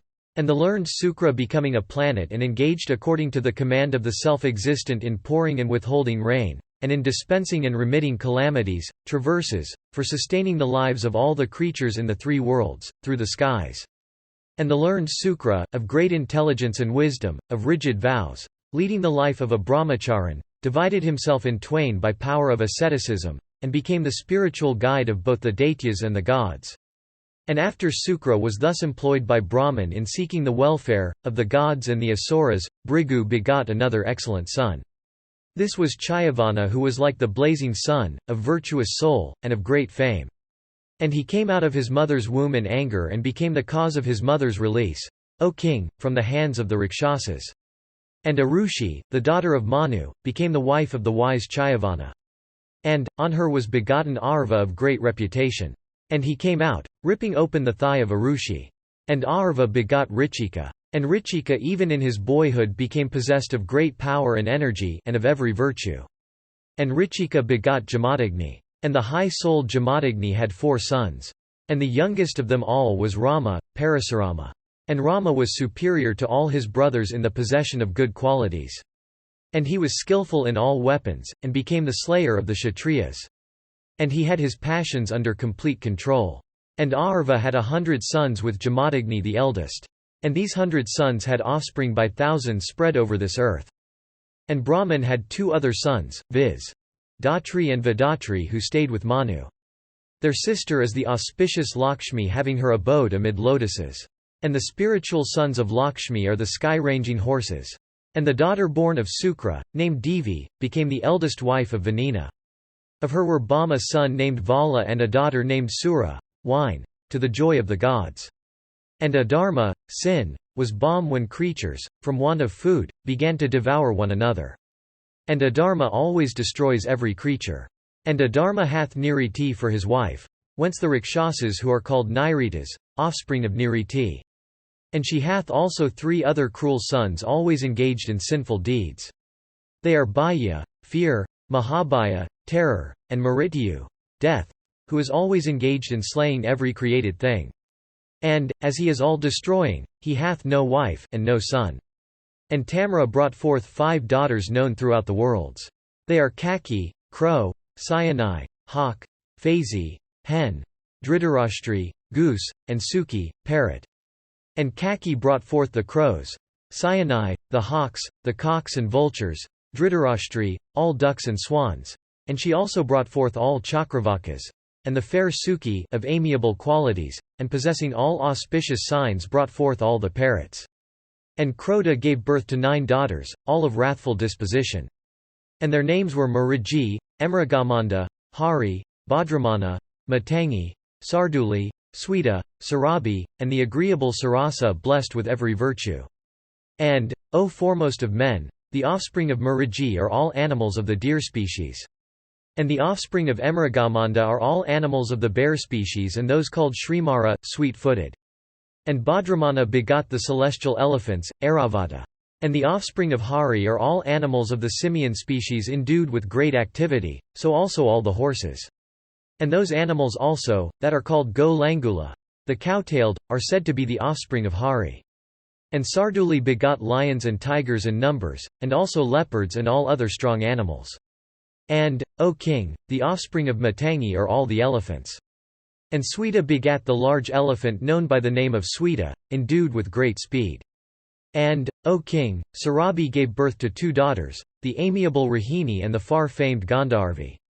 And, O Bharata, she had also 2 other daughters named Vimala and Anala. From Rahini have sprung all kine, and from Gandharvi all animals of the horse species. And Anala begat the 7 kinds of trees yielding pulpy fruits.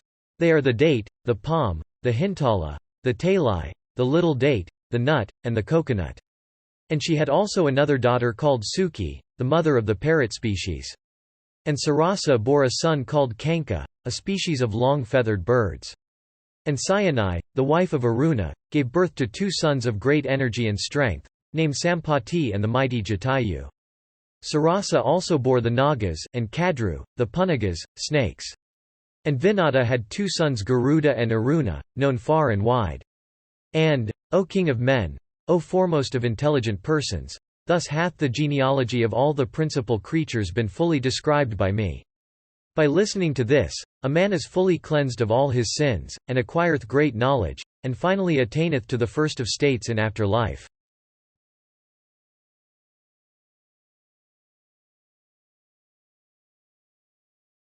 Adiparva Section 67.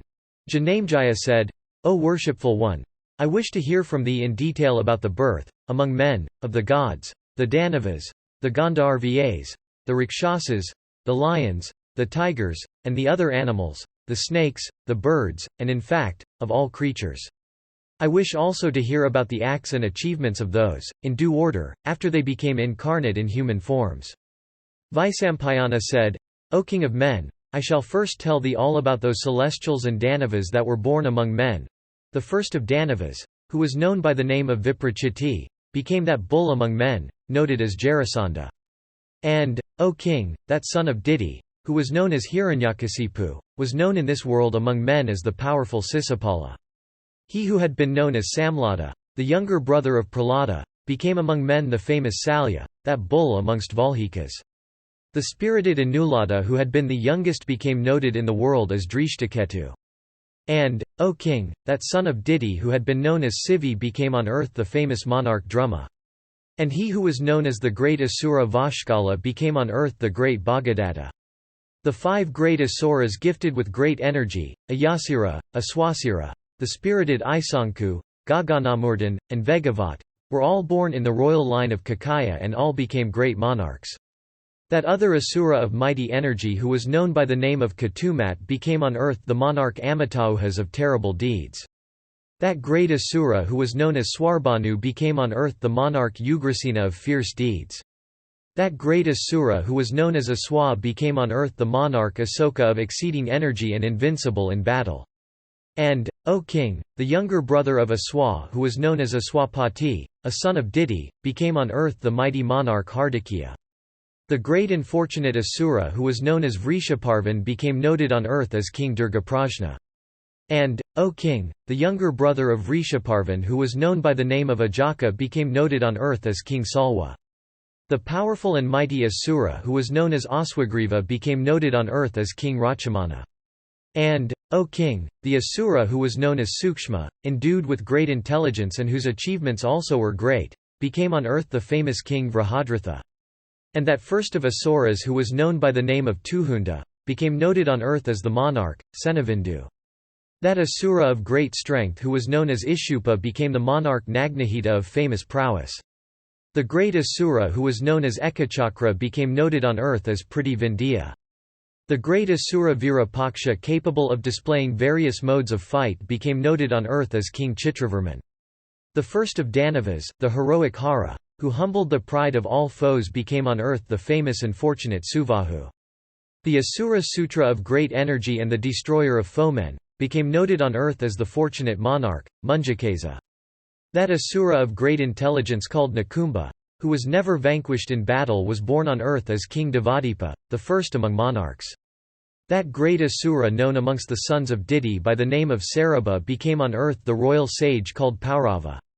And, O king, the great Asura of exceeding energy, the fortunate Kupatha, was born on earth as the famous monarch Suparswa.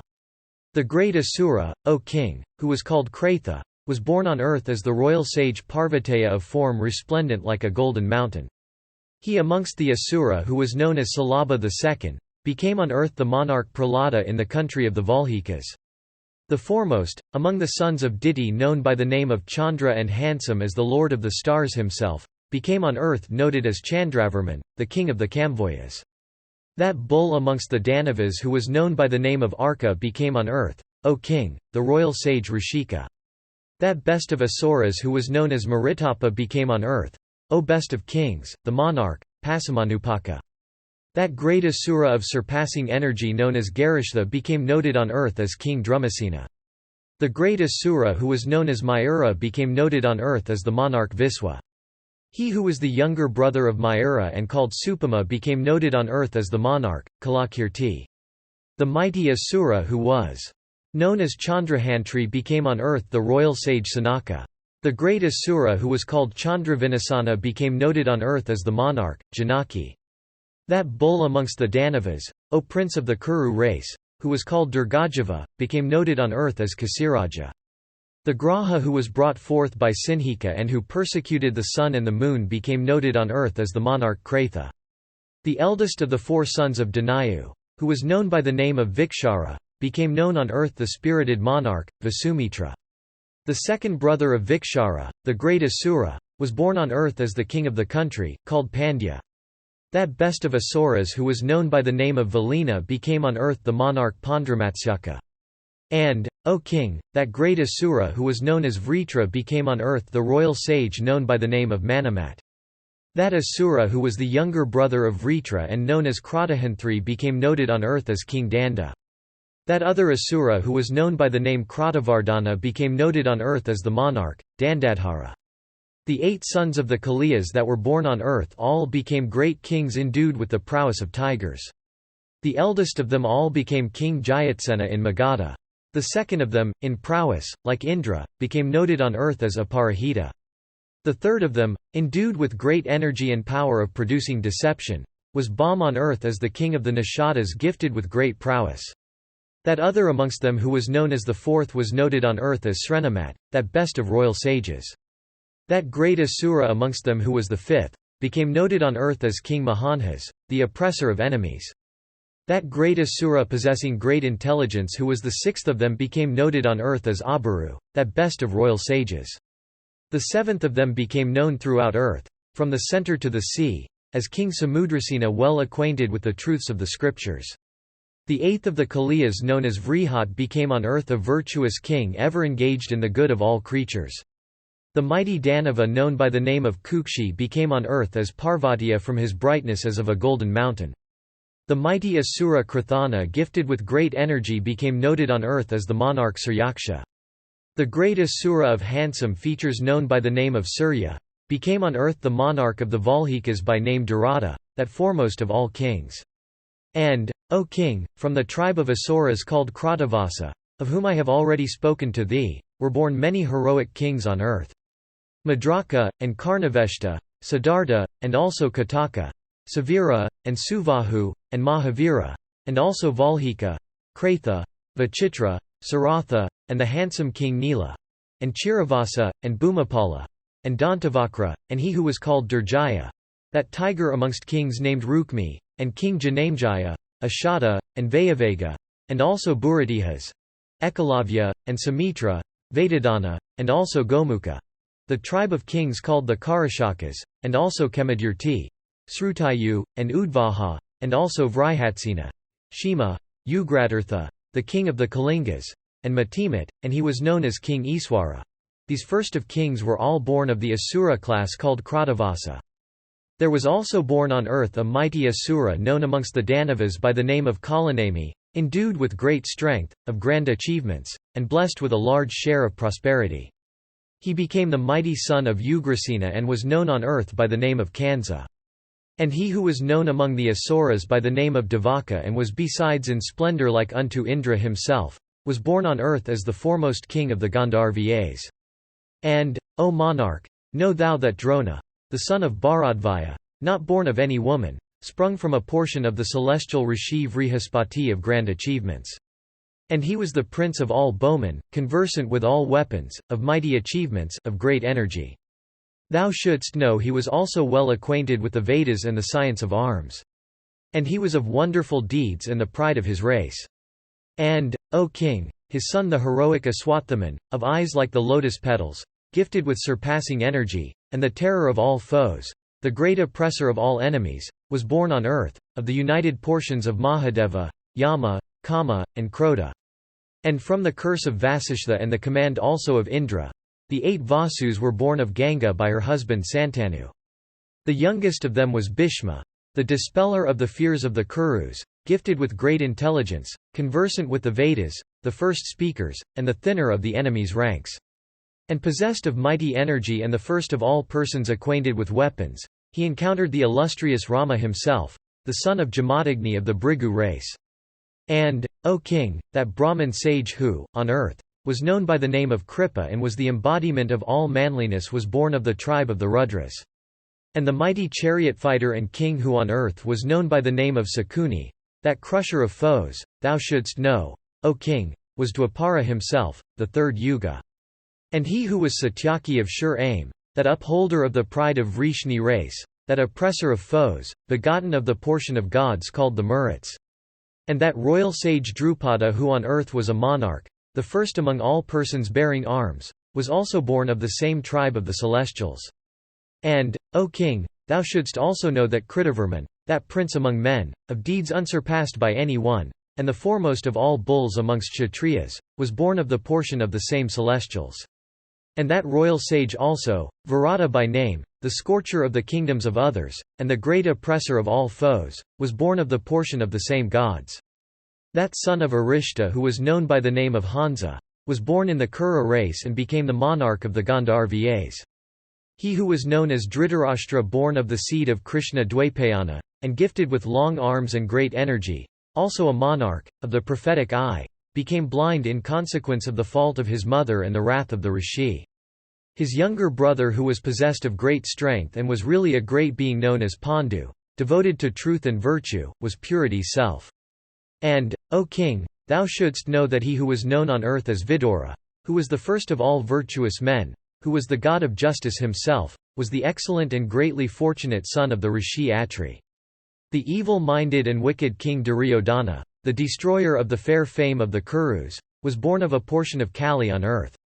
He it was who caused all creatures to be slain and the earth to be wasted. And he it was who fanned the flame of hostility that ultimately consumed all. They who had been the sons of Palastia, the Rakshasas, were born on earth among men of Duryodhana's brothers, that century of wicked individuals commencing with Duhasasana as their first. And, O bull among the Bharata princes, Durmuka, Duzaya, and others whose names I do not mention, who always supported Duryodhana, in all his schemes, were, indeed, the sons of Palastia. And over and above these 100, Dhritarashtra had one son named Yuyutsu Bam of a Vaisya wife. Janamejaya said, O illustrious one, tell me the names of Dhritarashtra's sons according to the order of their birth beginning from the eldest. Vaisampayana said, O king, they are as follows: Duryodhana, and Yuyutsu, and also Dusasana, Duzaya and Dushala, and then Durmuka, Vivanzati, and Vikarna, Jalasanda, Sulichna, Vinda and Anuvinda, Durdharsha, Suvahu, Dushpradharshana, Durmarshana, and Dushkarna, and Kama, Chitra and Vipachitra, Chitraksha, Charachitra, and Angada, Durmata, and Dushpradharsha, Vivitsu, Vakata, Sama, Urananaba, and Padmanabha, Nanda and Upanandaka, Sanapati, Sushina, Kundodara, Mahodara, Chitravahu, and Chitravarman, Suvarman, Durvorachana, Iovahu, Mahavahu, Chitrachapa and Sukundala, Bhimavega, Bhimavala, Valaki, Bhimavikrama, Ugrayuda, Bhimayara, Kanakayu, Dritayuda, Dritavarman, Dritakshatra Somakirti, Anadara, Jarasandha, Dridasandha, Satyasunda, Sahasravaya, Ugrasravas, Ugrasena, and Shamamurti, Aprahita, Pandataka, Vasaluksha, Duridhara, Dritahasta, and Suhasta, Vedavega, and Suvarchasa, Adityaketu, Vavasan, Nagadatta and Anuyina, Nishangi, Kuvachi, Dandi, Dandadhara, Danugraha, Ugra, Bhimaratha, Vira, Vairavahu, Alalupa, Abhaya, and Radrakarman, also he who was Dridaratha, Anadrishya, Kundaveda, Varavi, Durghalochana, Durgavahu, Mahavahu, Vyadhoru, Kanakangana, Kandaja and Chitraka. There was also a daughter named Dusala who was over and above the 100. And Yuyutsu who was Dhritarashtra's son by a Vaisya wife, was also over and above the 100. Thus, O king, have I recited the names of the 100 sons and also that of the daughter, of Dhritarashtra. Thou hast now known their names according to the order of their births. All of them were heroes and great car warriors, and skilled in the art of warfare. Besides, all of them were versed in the Vedas, and, O king, all of them had got through the scriptures. All of them were mighty in attack and defense, and all were graced with learning. And, O monarch, all of them had wives suitable to them in grace and accomplishments. And, O king, when the time came, the Kaurava monarch bestowed his daughter Dusala on Jayadratha, the king of the Sindhus, agreeably to the counsels of Sakuni. And, O monarch, learn that King Yudhishthira was a portion of Dharma, that Bhimasena was of the deity of wind, that Arjuna was of Indra, the chief of the celestials, and that Nakula and Sahadeva, the handsomest beings among all creatures, and unrivaled for beauty on earth, were similarly portions of the twin as winds. And he who was known as the mighty Varchas, the son of Soma, became Abhimanyu of wonderful deeds, the son of Arjuna. And before his incarnation, O king, the god Soma had said these words to the celestials: I cannot part with, my son. He is dearer to me than life itself. Let this be the compact and let it be not transgressed.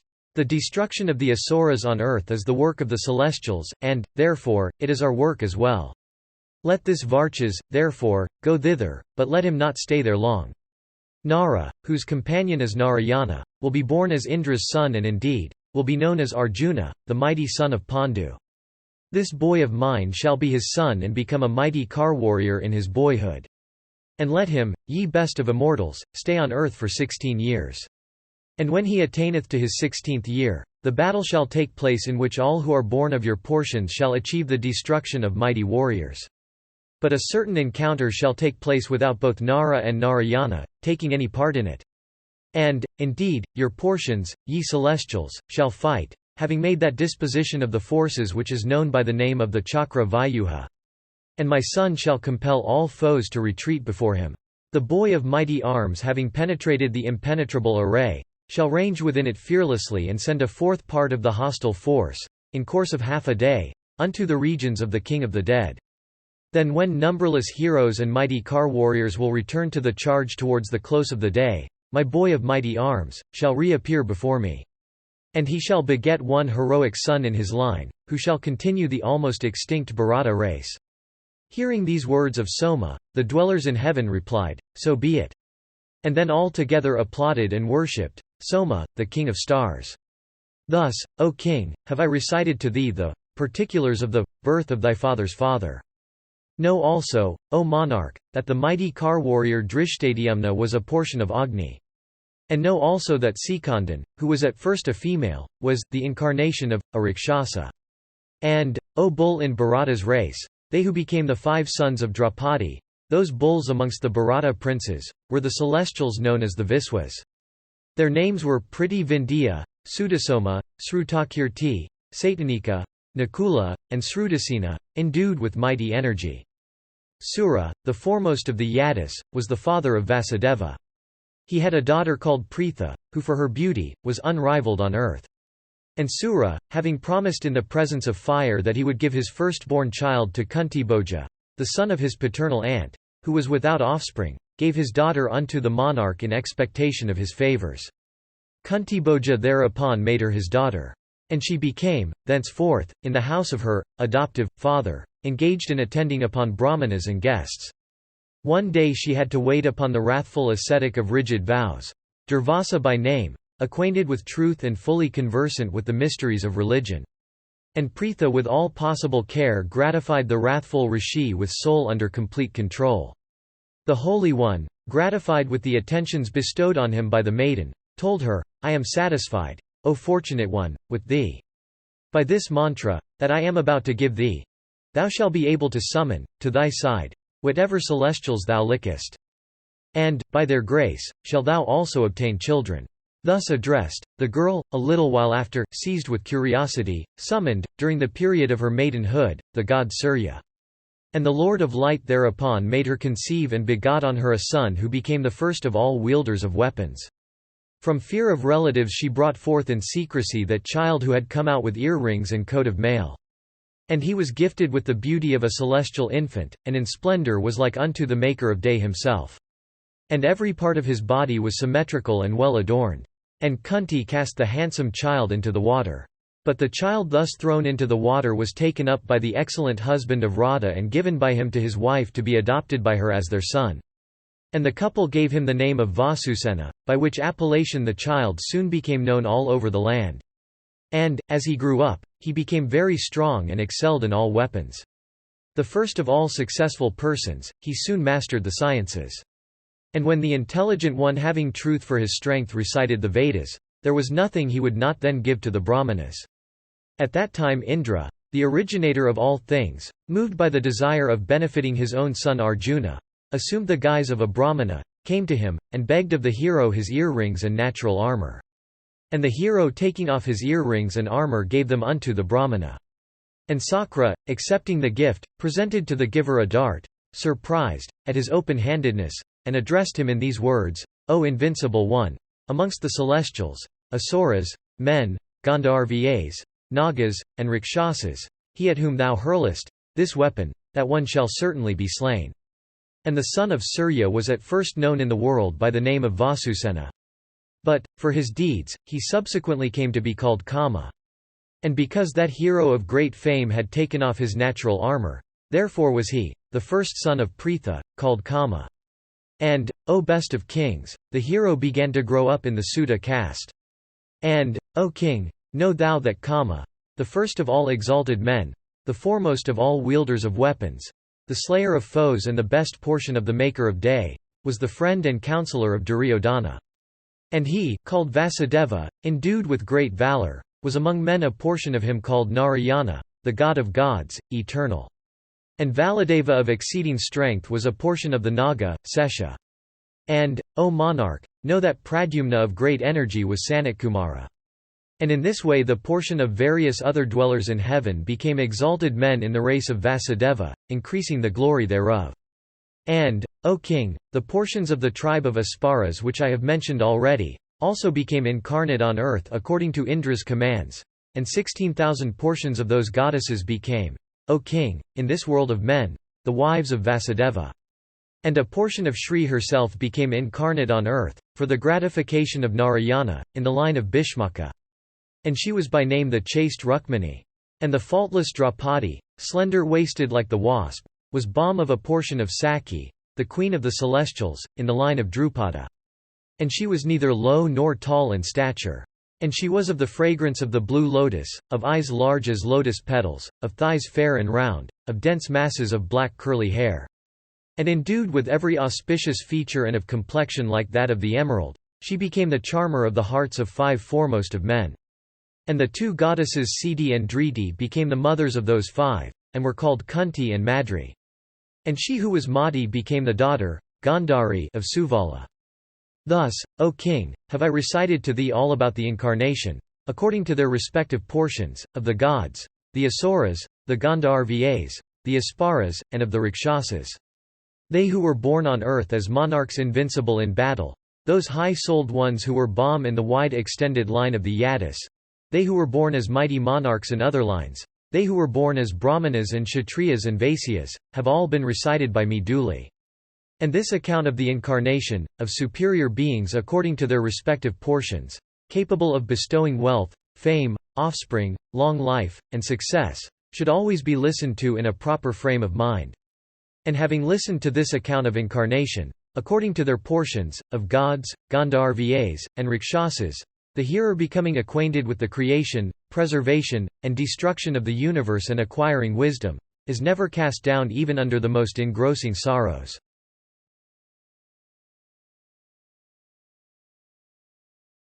Adiparva section 68. Janamejaya said, O Brahmana, I have, indeed, heard from thee this account of the incarnation, according to their portions, of the gods, the Danavas, the Rakshasas, and also of the Gandharvas and the Asparas. I however, again desire to hear of the dynasty of the Kurus from the very beginning. Therefore, O Brahmana, speak of this in the presence of all these regenerate rishis. Vaisampayana said, O exalted one of Bharata's race, the founder of the Paurava line was Dushmanta gifted with great energy. And he was the protector of the earth bounded by the 4 seas. And that king had full sway over 4 quarters of this world. And he was the lord also of various regions in the midst of the sea. And that great oppressor of all foes had sway over the countries even of the Mlechchas. And during his rule there were no men of mixed castes, no tillers of the soil, for the land, of itself, yielded produce, no workers of mines, for the surface of the earth yielded in abundance, and no sinful men. All were virtuous, and did everything from virtuous motives, O tiger among men. There was no fear of thieves, O dear one, no fear of famine, no fear of disease. And all 4 orders took pleasure in doing their respective duties and never performed religious acts for obtaining fruition of desires. And his subjects, depending upon him, never entertained any fear. And Paryanya, Indra, poured showers at the proper time, and the produce of the fields was always pulpy and juicy. And the earth was full of all kinds of wealth and all kinds of animals. And the Brahmanas were always engaged in their duties and they were always truthful. And the youthful monarch was endued with wonderful prowess and a physical frame hard as the thunderbolt, so that he could, taking up the mountain Mandara with its forests and bushes, support it on his arms. And he was well skilled in 4 kinds of encounters with the mace, hurling it at foes at a distance, striking at those that are near, whirling it in the midst of many, and driving the foe before. And he was skilled also in the use of all kinds of weapons and in riding elephants and horses. And in strength he was like unto Vishnu, in splendor like unto the Maker of day, in gravity like unto the ocean, and in patience, like unto the earth. And the monarch was loved by all his subjects, and he ruled his contented people virtuously.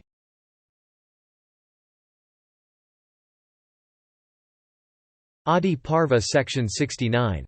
Janamejaya said, I desire to hear from thee about the birth and life of the high-souled Bharata and of the origin of Sakuntala. And, O Holy One, I also desire to hear all about Dushmanta, that lion among men, and how the hero obtained Sakuntala. It behoveth thee, O knower of truth and the first of all intelligent men, to tell me everything. Vaisampayana said, once on a time, King Dushmanta, of mighty arms, accompanied by a large force, went into the forest. And he took with him hundreds of horses and elephants. And the force that accompanied the monarch was of 4 kinds: foot soldiers, car warriors, cavalry, and elephants, heroes armed with swords and darts and bearing in their hands maces and stout clubs. And surrounded by hundreds of warriors with lances and spears in their hands, the monarch set out on his journey. And with the leonine roars of the warriors and the notes of conchs and sound of drums, with the rattle of the car wheels and shrieks of huge elephants, all mingling with the neighing of horses and the clash of weapons of the variously armed attendants in diverse dresses, there arose a deafening tumult while the king was on his march. And ladies gifted with great beauty beheld from the terraces of goodly mansions that heroic monarch, the achiever of his own fame. And the ladies saw that he was like unto Sakra, the slayer of his enemies, capable of repulsing the elephants of foes, and they believed that he was the wielder of the thunderbolt himself. And they said, This is that tiger among men who in battle is equal unto the Vasus in prowess, and in consequence of the might of whose arms no foes are left. And saying this, the ladies from affection gratified the monarch by showering flowers on his head. And followed by foremost of Brahmanas uttering blessings all the way, the king in great gladness of heart went towards the forest, eager for slaying the deer. And many Brahmanas, Kshatriyas, Vaisyas, and Sudras followed the monarch who was like unto the king of the celestials seated on the back of a proud elephant. The citizens and other classes followed the monarch for some distance. And they at last refrained from going farther at the command of the king. And the king, then, ascending his chariot of winged speed, filled the whole earth and even the heavens, with the rattle of his chariot wheels. And, as he went, he saw around him a forest like unto Nandana itself, the celestial garden. And it was full of vilwa, arka, kadira, katachu, kapitha, wood apple, and dava trees. And he saw that the soil was uneven and scattered over with blocks of stone loosened from the neighboring cliffs. And he saw that it was without water and without human beings and lay extended for many yojanas around. And it was full of deer, and lions, and other terrible beasts of prey. And King Dushmanta, that tiger among men, assisted by his followers and the warriors in his train, agitated that forest, killing numerous animals. And Dushmanta, piercing them with his arrows, felled numerous tigers that were within shooting range. And the king wounded many that were too distant, and killed many that were too near with his heavy sword. And that foremost of all wielders of darts killed many by hurling his darts at them. And well conversant with the art of whirling the mace, the king of immeasurable prowess fearlessly wandered over the forest. And the king roamed about, killing the denizens of the wilderness sometimes with his sword and sometimes by fast descending blows of his mace and heavy club. And when the forest was so disturbed by the king possessed of wonderful energy and by the warriors in his train delighting in warlike sports, the lions began to desert it in numbers. And herds of animals deprived of their leaders, from fear and anxiety began to utter loud cries as they fled in all directions. And fatigued with running, they began to fall down on all sides, unable to slake their thirst, having reached riverbeds that were perfectly dry. And many so falling were eaten up by the hungry warriors. While others were eaten up after having been duly quartered and roasted in fires lit up by them. And many strong elephants, maddened with the wounds they received and alarmed beyond measure, fled with trunks raised on high. And those wild elephants, betraying the usual symptoms of alarm by urinating and ejecting the contents of their stomachs and vomiting blood in large quantities, trampled, as they ran, many warriors to death. And that forest which had been full of animals, was by the king with his bands of followers and with sharp weapons soon made bereft of lions and tigers and other monarchs of the wilderness.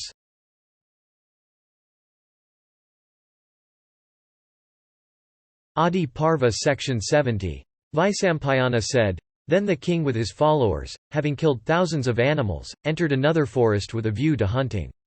And attended by a single follower and fatigued with hunger and thirst, he came upon a large desert on the frontiers of the forest. And having crossed this herbless plain, the king came upon another forest full of the retreats of ascetics, beautiful to look at, delightful to the heart and of cool agreeable breezes. And it was full of trees covered with blossoms, the soil overgrown with the softest and greenest grass, extending for many miles around, and echoing with the sweet notes of winged warblers. And it resounded with the notes of the male kokila and of the shrill cicala. And it was full of magnificent trees with outstretched branches forming a shady canopy overhead. And the bees hovered over flowery creepers all around. And there were beautiful bowers in every place. And there was no tree without fruits, none that had prickles on it, none that had no bees swarming around it. And the whole forest resounded with the melody of winged choristers. And it was decked with the flowers of every season. And there were refreshing shades of blossoming trees. Such was the delicious and excellent forest that the great bowman entered. And trees with branches beautified with clusters began to wave gently at the soft breeze and rain their flowers over the monarch's head. And the trees, clad in their flowery attires of all colors, with sweet-throated warblers perched on them, stood there in rows with heads touching the very heavens. And around their branches hanging down with the weight of flowers the bees tempted by the honey hummed in sweet chorus. And the king, endued with great energy, beholding innumerable spots covered with bowers of creepers decked with clusters of flowers, from excess of gladness, became very much charmed. And the forest was exceedingly beautiful in consequence of those trees ranged around with flowery branches twining with each other and looking like so many rainbows for gaudiness and variety of color. And it was the resort of bands of Siddhas, of the Sharanas, of tribes of Gandharvas, and Asparas, of monkeys and Kinnaras drunk with delight. Delicious cool and fragrant breezes, conveying the fragrance from fresh flowers, blew in all directions as if they had come there to sport with the trees. And the king saw that charming forest gifted with such beauties. And it was situated in a delta of the river, and the cluster of high trees standing together lent the place the look of a gaudy pole erected to Indra's honor. And in that forest which was the resort of ever-cheerful birds, the monarch saw a delightful and charming retreat of ascetics. And there were many trees around it. And the sacred fire was burning within it. And the king worshipped that unrivaled retreat. And he saw seated in it numerous yogis, Valakilius and other munis. And it was adorned with many chambers containing sacrificial fire. And the flowers dropping from the trees had formed a thick carpet spread over the ground. And the spot looked exceedingly beautiful with those tall trees of large trunks. And by it flowed, O king, the sacred and transparent Malini with every species of waterfowl playing on its bosom. And that stream infused gladness into the hearts of the ascetics who resorted to it for purposes of ablutions. And the king beheld on its banks many innocent animals of the deer species and was exceedingly delighted with all that he saw. And the monarch, the course of whose chariot no foe could obstruct, then entered that asylum which was like unto the region of the celestials, being exceedingly beautiful all over. And the king saw that it stood on the margin of the sacred stream which was like the mother of all the living creatures residing in its vicinage. And on its bank sported the Chakravaka, and waves of milk-white foam. And there stood also the habitations of Kinnaras. And monkeys and bears too disported themselves in numbers. And there lived also holy ascetics engaged in studies and meditation. And there could be seen also elephants and tigers and snakes. And it was on the banks of that stream that the excellent asylum of the illustrious Kasyapa stood, offering a home to numerous rishis of great ascetic merit. And beholding that river, and also the asylum washed by that river which was studded with many islands and which possessed banks of so much beauty, an asylum like unto that of Nara and Narayana laved by the water of the Ganga, the king resolved to enter into that sacred abode. And that bull among men, desirous of beholding the great rishi of ascetic wealth, the illustrious Kanwa of the race of Kasyapa, one who possessed every virtue and who, for his splendor, could be gazed at with difficulty, approached that forest resounding with the notes of maddened peacocks and like unto the gardens of the great Gandharva, Chitraratha, himself. And halting his army consisting of flags, cavalry, infantry, and elephants at the entrance of the forest, the monarch spoke as follows: I shall go to behold the mighty ascetic of Kasyapa's race, one who is without darkness. Stay ye here until my return. And the king, having entered that forest which was like unto Indra's garden, soon forgot his hunger and thirst. And he was pleased beyond measure. And the monarch, laying aside all signs of royalty, entered that excellent asylum with but his minister and his priest, desirous of beholding that rishi who was an indestructible mass of ascetic merit. And the king saw that the asylum was like unto the region of Brahman. Here were bees sweetly humming, and there were winged warblers of various species pouring forth their melodies. At particular places that tiger among men heard the chanting of rik hymns by first-rate brahmanas according to the just rules of intonation. Other places again were graced with brahmanas acquainted with ordinances of sacrifice, of the angas and of the hymns of the Yajurveda. Other places again were filled with the harmonious strains of Saman hymns sung by vow-observing rishis. At other places the asylum was decked with brahmanas learned in the Atharvan Veda. At other places again brahmanas learned in the Atharvan Veda and those capable of chanting the sacrificial hymns of the Saman were reciting the Samhitas according to the just rules of voice. And at other places again, other brahmanas well acquainted with the science of arthoepy were reciting mantras of other kinds. In fact, that sacred retreat resounding with these holy notes was like unto a second region of Brahman himself. And there were many brahmanas skilled in the art of making sacrificial platforms and in the rules of krama in sacrifices, conversant with logic and the mental sciences, and possessing a complete knowledge of the Vedas. There were those also who were fully acquainted with the meanings of all kinds of expressions, those that were conversant with all special rites, those also that were followers of moksha dharma, those again that were well skilled in establishing propositions, rejecting superfluous causes, and drawing right conclusions. There were those having a knowledge of the science of words, grammar, of prosody, of nirukta, those again that were conversant with astrology and learned in the properties of matter and the fruits of sacrificial rites, possessing a knowledge of causes and effects, capable of understanding the cries of birds and monkeys, well read in large treatises, and skilled in various sciences. And the king, as he proceeded, heard their voices. And the retreat resounded also with voice of men capable of charming human hearts.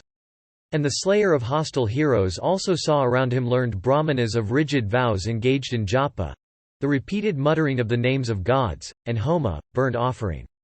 And the king wondered much on beholding the beautiful carpets which those brahmanas offered to him respectfully.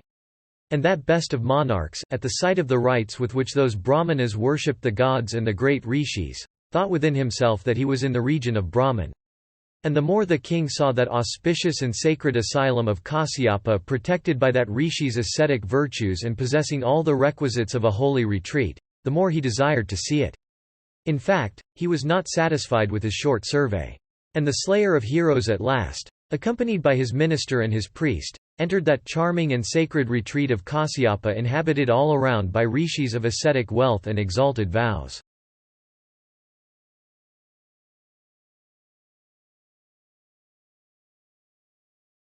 Adiparva Section 71. Vaisampayana said, the monarch then, as he proceeded, left even his reduced retinue at the entrance of the hermitage.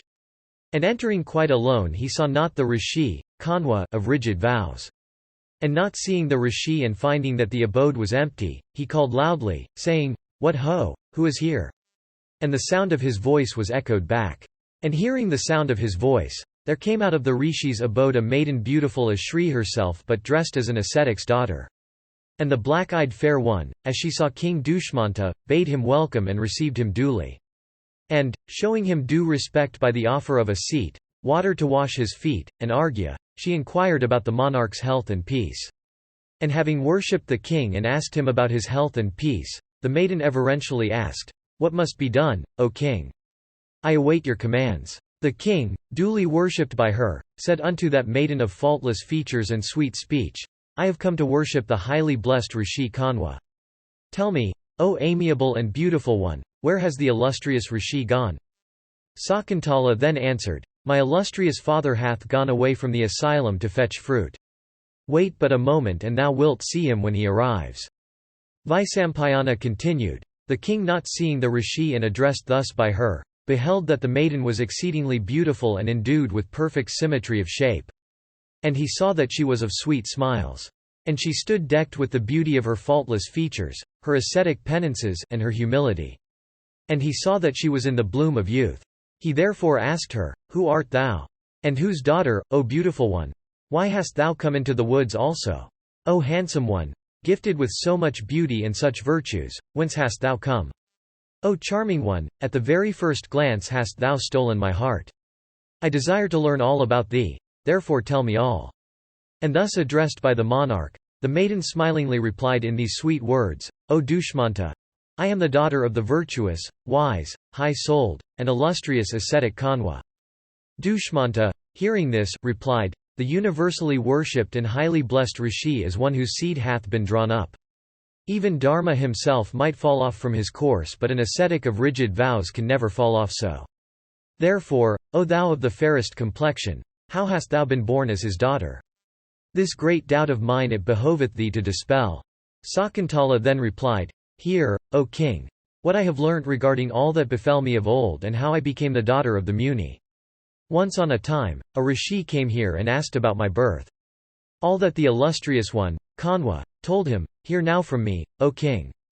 My father Kanwa, in answer to that rishi's inquiries, said, Viswamitra, of old, having been engaged in the austerest penances, alarmed Indra, the chief of the celestials, who thought that the mighty ascetic of blazing energy would, by his penances, hurl him down from his high seat in heaven. Indra, thus alarmed, summoned Manaka and told her, Thou, O Manaka, art the first of celestial Asparas. Therefore, O amiable one, do me this service. Hear what I say. This great ascetic Viswamitra, like unto the sun in splendor, is engaged in the most severe of penances. My heart is trembling with fear. Indeed, O slender-waisted Manaka, this is thy business.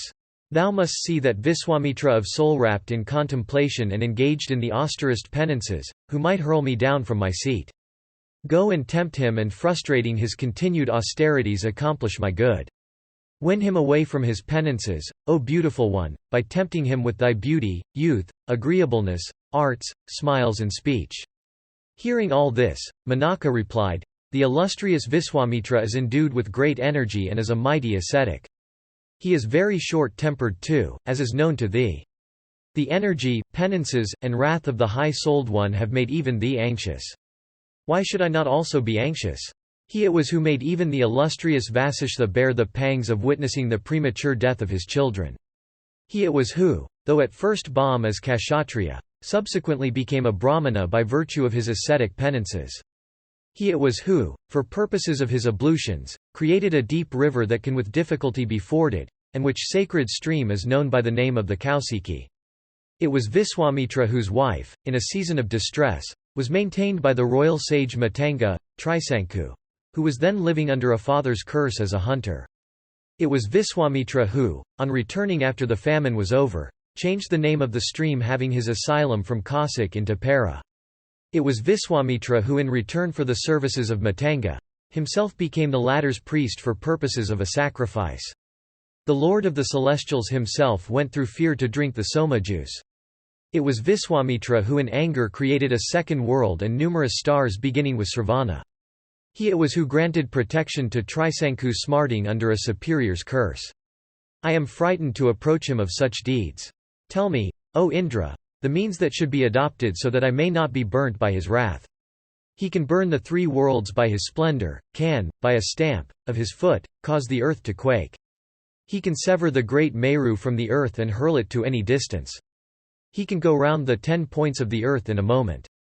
How can a woman like me even touch such a one full of ascetic virtues, like unto a blazing fire, and having his passions under complete control? His mouth is like unto a blazing fire. The pupils of his eyes are like the sun and the moon. His tongue is like unto Yama himself. How shall, O chief of the celestials, a woman like me even touch him? At the thought of his prowess Yama, Soma, the great rishis, the Satyas, the Viswas, Valakilias, are terrified. How can a woman like me gaze at him without alarm? Commanded, however, by thee, O king of the celestials, I shall somehow approach that rishi.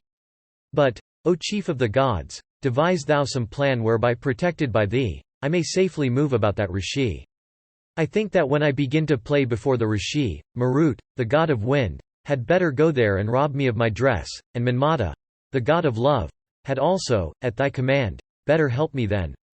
Let also Marut on that occasion bear thither fragrance from the woods to tempt the rishi. Saying this and seeing that all she had spoken about had been duly provided, Manaka went to the retreat of the great Kausika.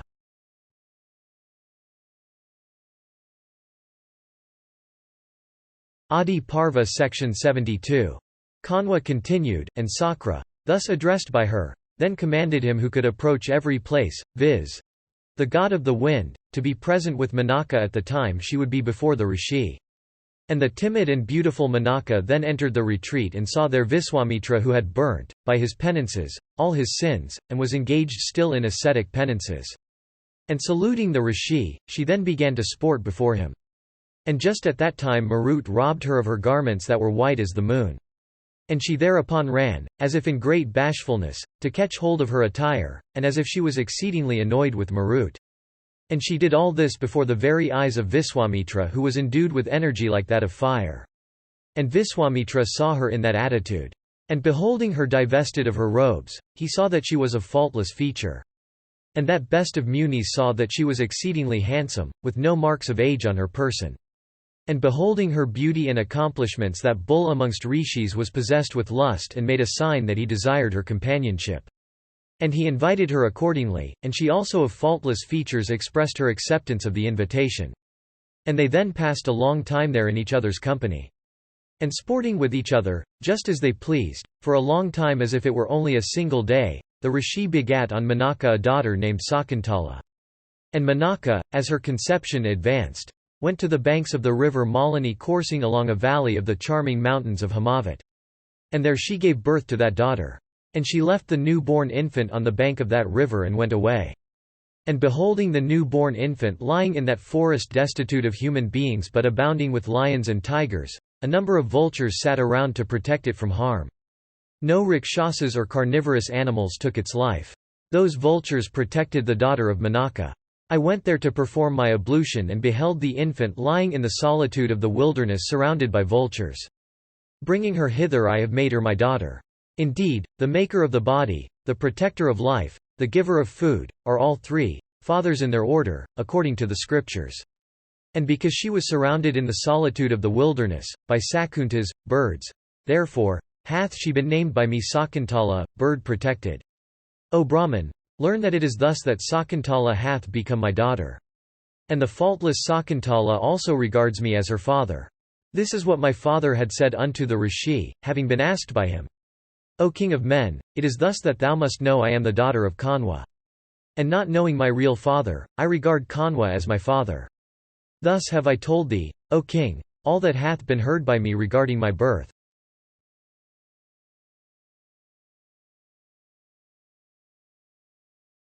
Adiparva Section 73. Vaisampayana continued. King Dushmanta, hearing all this, said, Well spoken, O princess, this that thou hast said. Be my wife, O beautiful one. What shall I do for thee? Golden garlands, robes, ear-rings of gold, white and handsome pearls, from various countries, golden coins, finest carpets, I shall present thee this very day. Let the whole of my kingdom be thine today, O beautiful one. Come to me, O timid one, wedding me, O beautiful one, according to the Gandharva form. O thou of tapering thighs, of all forms of marriage, the Gandharva one is regarded as the first. Sakuntala, hearing this, said, O king, my father hath gone away from this asylum to bring fruit. Wait but a moment, he will bestow me on thee. Dushmanta replied, O beautiful and faultless one, I desire that thou shouldst be my life's companion. Know thou that I exist for thee, and my heart is in thee. One is certainly one's own friend, and one certainly may depend upon one's own self. Therefore, according to the ordinance, thou canst certainly bestow thyself. There are, in all, 8 kinds of marriages. These are Brahma, Deva, Arsha, Prajapatiya, Asura, Gandharva, Rakshasa, and Paisasha, the 8th. Manu, the son of the self-create, hath spoken of the appropriateness of all these forms according to their order. Know, O faultless one, that the first 4 of these are fit for Brahmanas, and the first 6 for Kshatriyas. As regards kings, even the Rakshasa form is permissible. The Asura form is permitted to Vaisyas and Sudras. Of the first 5 the 3 are proper, the other 2 being improper. The Paisasha and the Asura forms should never be practiced. These are the institutes of religion, and one should act according to them. The Gandharva and the Rakshasa form are consistent with the practices of Kshatriyas. Thou needest not entertain the least fear. There is not the least doubt that either according to any one of these last mentioned forms, or according to a union of both of them, our wedding may take place. O thou of the fairest complexion, full of desire I am. Thou also in a similar mood mayest become my wife according to the Gandharva form." Sakuntala, having listened to all this, answered, "If this be the course sanctioned by religion, if, indeed, I am my own disposer, hear, O thou foremost one of Puru's race, what my terms are. Promise truly to give me what I ask thee. The son that shall be begotten on me shall become thy heir apparent. This, O king, is my fixed resolve. O Dushmanta, if thou grant this, then let our union take place." Vaisampayana continued. The monarch, without taking time to consider at once told her, "Let it be so. I will even take thee, O thou of agreeable smiles, with me to my capital. I tell thee truly, O beautiful one, thou deservest all this." And so saying, that first of kings wedded the handsome Sakuntala of graceful gait, and knew her as a husband. And assuring her duly, he went away, telling her repeatedly, "I shall send thee, for thy escort, my troops of 4 classes. Indeed, it is even thus that I shall take thee to my capital, O thou of sweet smiles." Vaisampayana continued. O Janamejaya, having promised so unto her, the king went away. And as he retraced his way homewards, he began to think of Kasyapa. And he asked himself, what will the illustrious ascetic say, after he has known all? Thinking of this, he entered his capital. The moment the king had left, Kanwa arrived at his abode. But Sakuntala, from a sense of shame, did not go out to receive her father. That great ascetic, however, possessed of spiritual knowledge, knew all. Indeed, beholding everything with his spiritual eye, the illustrious one was pleased, and addressing her, said, "Amiable one, what hath been done by thee today in secret, without having waited for me, viz. intercourse with a man, hath not been destructive of thy virtue. Indeed, union according to the Gandharva form, of a wishful woman with a man of sensual desire, without mantras of any kind, it is said, is the best for Kshatriyas. That best of men, Dushmanta, is also high-souled and virtuous. Thou hast, O Sakuntala, accepted him for thy husband. The son that shall be born of thee shall be mighty and illustrious in this world. And he shall have sway over the sea. And the forces of that illustrious king of kings, while he goeth out against his foes shall be irresistible." Sakuntala then approached her fatigued father and washed his feet. And taking down the load he had with him and placing the fruits in proper order, she told him, "It behoveth thee to give thy grace to that Dushmanta whom I have accepted for my husband, as well as his ministers." Kanwa replied, "O thou of the fairest complexion, for thy sake I am inclined to bless him. But receive from me, O blessed one, the boon that thou desirest." Vaisampayana continued. Sakuntala, thereupon, moved by desire of benefiting Dushmanta, asked the boon that the Paurava monarchs might ever be virtuous and never deprived of their thrones.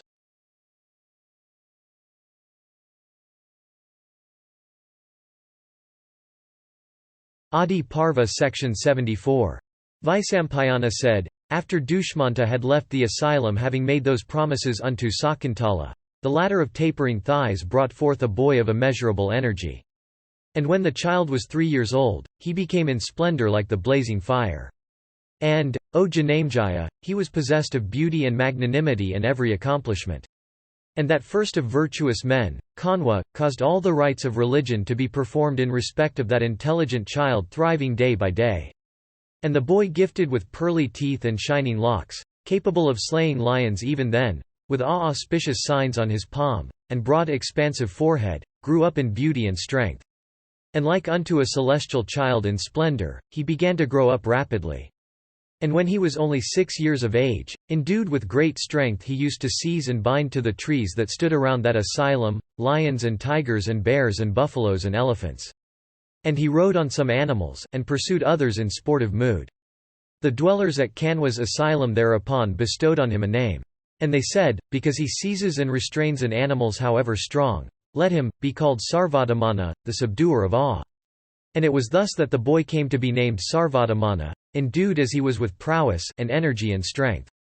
And the rishi, seeing the boy and marking also his extraordinary acts, told Sakuntala that the time had come for his installation as the heir apparent.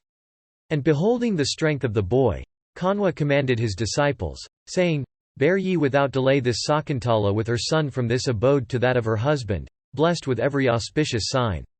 Women should not live long in the houses of their paternal or maternal relations. Such residence is destructive of their reputation, their good conduct, their virtue. Therefore, delay not in bearing her hence." These disciples of the rishi thereupon, saying, "So be it," went towards the city named after an elephant, Adiparva, with Sakuntala and her son ahead of them. And then she of fair eyebrows, taking with her that boy of celestial beauty, endued with eyes like lotus petals, left the woods where she had been first known by Dushmanta. And having approached the king, she with her boy resembling in splendor the rising sun was introduced to him. And the disciples of the rishi having introduced her, returned to the asylum. And Sakuntala having worshipped the king according to proper form, told him, "This is thy son, O king. Let him be installed as thy heir apparent. O king, this child, like unto a celestial, hath been begotten by thee upon me. Therefore, O best of men, fulfill now the promise thou gavest me. Call to mind, O thou of great good fortune, the agreement thou hadst made on the occasion of thy union with me in the asylum of Kanwa." The king, hearing these her words, and remembering everything said, "I do not remember anything. Who art thou, O wicked woman in ascetic guise? I do not remember having any connection with thee in respect of dharma, kama and arthas. Go or stay or do as thou pleasest." Thus addressed by him, the fair-colored innocent one became abashed. Grief deprived her of consciousness and she stood for a time like an wooden post. Soon, however, her eyes became red like copper and her lips began to quiver. And the glances she now and then cast upon the king seemed to burn the latter. Her rising wrath however, and the fire of her asceticism, she extinguished within herself by an extraordinary effort. Collecting her thoughts in a moment, her heart possessed with sorrow and rage, she thus addressed her lord in anger, looking at him, knowing everything, "O monarch, how canst thou, like an inferior person, thus say that thou knowest it not? Thy heart is a witness to the truth or falsehood of this matter. Therefore, speak truly without degrading thyself.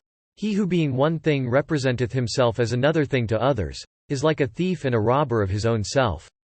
Of what sin is he not capable? Thou thinkest that thou alone hast knowledge of thy deed.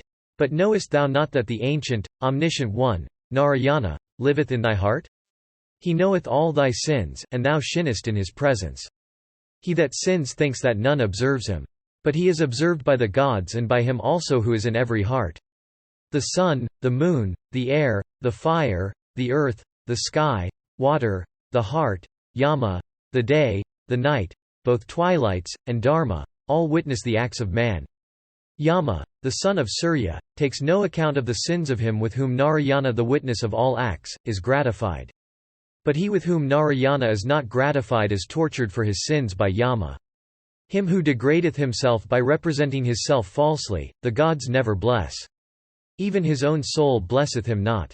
I am a wife devoted to my husband. I have come of my own accord, it is true. But do not, on that account, treat me with disrespect. I am thy wife and, therefore, deserve to be treated respectfully. Wilt thou not treat me so, because I have come hither of my own accord? In the presence of so many, why dost thou treat me like an ordinary woman? I am not certainly crying in the wilderness. Dost thou not hear me? But if thou refuse to do what I supplicate thee for, O Dushmanta, thy head this moment shall burst into 100 pieces. The husband entering the womb of the wife cometh out himself in the form of the sun. Therefore is the wife called by those cognizant of the Vedas as Jaya, she of whom one is born. And the son that is so born unto persons cognizant of the Vedic mantras rescueth the spirits of deceased ancestors. And because the son rescueth ancestors from the hell Kalput, therefore, hath he been called by the self create himself as Putra, the rescuer from Put. By a son one conquereth the 3 worlds. By a son one enjoyeth eternity. And by a grandson great-grandfathers enjoy everlasting happiness. She is a true wife who is skillful in household affairs. She is a true wife who hath borne a son. She is a true wife whose heart is devoted to her Lord. She is a true wife who knoweth none but her Lord.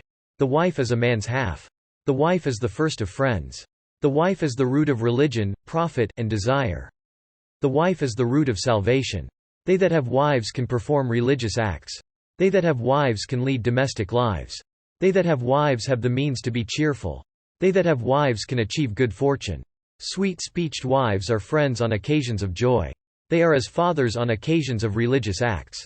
They are mothers in sickness and woe. Even in the deep woods to a traveller a wife is his refreshment and solace. He that hath a wife is trusted by all. A wife. therefore, is one's most valuable possession. Even when the husband leaving this world goeth into the region of Yama, it is the devoted wife that accompanies him thither. A wife going before waits for the husband. But if the husband goeth before, the chaste wife folioweth close. For these reasons, O king, doth marriage exist. The husband enjoyeth the companionship of the wife both in this and in the other worlds. It hath been said by learned persons that one is himself born as one son. Therefore, a man whose wife hath borne a son should look upon her as his mother. Beholding the face of the son one hath begotten upon his wife, like his own face in a mirror, one feeleth as happy as a virtuous man, on attaining to heaven. Men scorched by mental grief, or suffering under bodily pain, feel as much refreshed in the companionship of their wives as a perspiring person in a cool bath. No man, even in anger, should ever do anything that is disagreeable to his wife, seeing that happiness, joy, and virtue, everything dependeth on the wife. A wife is the sacred field in which the husband is born himself. Even rishis cannot create creatures without women. What happiness is greater than what the father feeleth when the son running towards him, even though his body be covered with dust, claspeth his limbs? Why then dost thou treat with indifference such a son, who hath approached thee himself and who casteth wistful glances towards thee for climbing thy knees? Even ants support their own eggs without destroying them. Then why shouldst not thou, a virtuous man that thou art, support thy own child? The touch of soft sandal paste, of women, of cool water is not so agreeable as the touch of one's own infant son locked in one's embrace. As a Brahmana is the foremost of all bipeds, a cow, the foremost of all quadrupeds, a protector, the foremost of all superiors, so is the son the foremost of all objects, agreeable to the touch. Let, therefore, this handsome child touch thee in embrace. There is nothing in the world more agreeable to the touch than the embrace of one's son. O chastiser of foes! I have brought forth this child, O monarch, capable of dispelling all thy sorrows after bearing him in my womb for full 3 years. O monarch of Puru's race! He shall perform 100 horse sacrifices. These were the words uttered from the sky when I was in the lying-in room. Indeed, men going into places remote from their homes take up their others' children on their laps and smelling their heads feel great happiness. Thou knowest that Brahmanas repeat these Vedic mantras on the occasion of the consecrating rites of infancy. Thou art balm, O son, of my body. Thou art spmng from my heart. Thou art myself in the form of a son. Live thou to 100 years. My life dependeth on thee, and the continuation of my race also on thee. Therefore, O son, live thou in great happiness to 100 years. He hath spmng from thy body, this second being from thee. Behold thyself in thy son, as thou beholdest thy image in the clear lake. As the sacrificial fire is kindled from the domestic one, so hath this one spmng from thee. Though one, thou hast divided thyself. In course of hunting while engaged in pursuit of the deer, I was approached by thee, O king, I who was then a virgin in the asylum of my father. Urvasi, Purvachiti, Sahajanya, Manaka, Viswachi and Gratachi, these are the 6 foremost of Asparas. Amongst them again, Manaka, born of Brahman, is the first. Descending from heaven on earth, after intercourse with Viswamitra, she gave birth to me. That celebrated Aspara, Manaka, brought me forth in a valley of Himavat. Bereft of all affection, she went away, cast me there as if I were the child of somebody else. What sinful act did I do, of old, in some other life that I was in infancy cast away by my parents and at present am cast away by thee? Put away by thee, I am ready to return to the refuge of my father. But it behoveth thee not to cast off this child who is thy own. Hearing all this, Dushmanta said, O Sakuntala, I do not know having begot upon thee this son. Women generally speak untruths. Who shall believe in thy words? Destitute of all affection, the lewd Manaka is thy mother, and she cast thee off on the surface of the Himavat as one throws away, after the worship is over, the flowery offering made to his gods. Thy father too of the Kshatriya race, the lustful Viswamitra, who was tempted to become a Brahmana, is destitute of all affection. However, Manaka is the first of Asparas, and thy father also is the first of Rishis. Being their daughter, why dost thou speak like a lewd woman? Thy words deserve no credit. Art thou not ashamed to speak them, especially before me? Go hence, O wicked woman in ascetic guise. Where is that foremost of great Rishis, where also is that Aspara Manaka? And why art thou, low as thou art, in the guise of an ascetic? Thy child too is grown up. Thou sayest he is a boy, but he is very strong.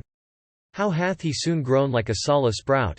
Thy birth is low. Thou speakest like a lewd woman. Lustfully hast thou been begotten by Menaka. O woman of ascetic guise, all that thou sayest is quite unknown to me. I don't know thee. Go whithersoever thou choosest. Sakuntala replied, Thou seest, O king, the fault of others, even though they be as small as a mustard seed. But seeing, thou noticest not thy own faults even though they be as large as the vilwa fruit. Menaka is one of the celestials. Indeed, Menaka is reckoned as the first of celestials. My birth, therefore, O Dushmanta, is far higher than thine. Thou walkest upon the earth, O king, but I roam in the skies. Behold, the difference between ourselves is as that between the mountain, Meru, and a mustard seed. Behold my power, O king. I can repair to the abodes of Indra, Kuvera, Yama, and Varuna. The saying is true which I shall refer to before thee, O sinless one.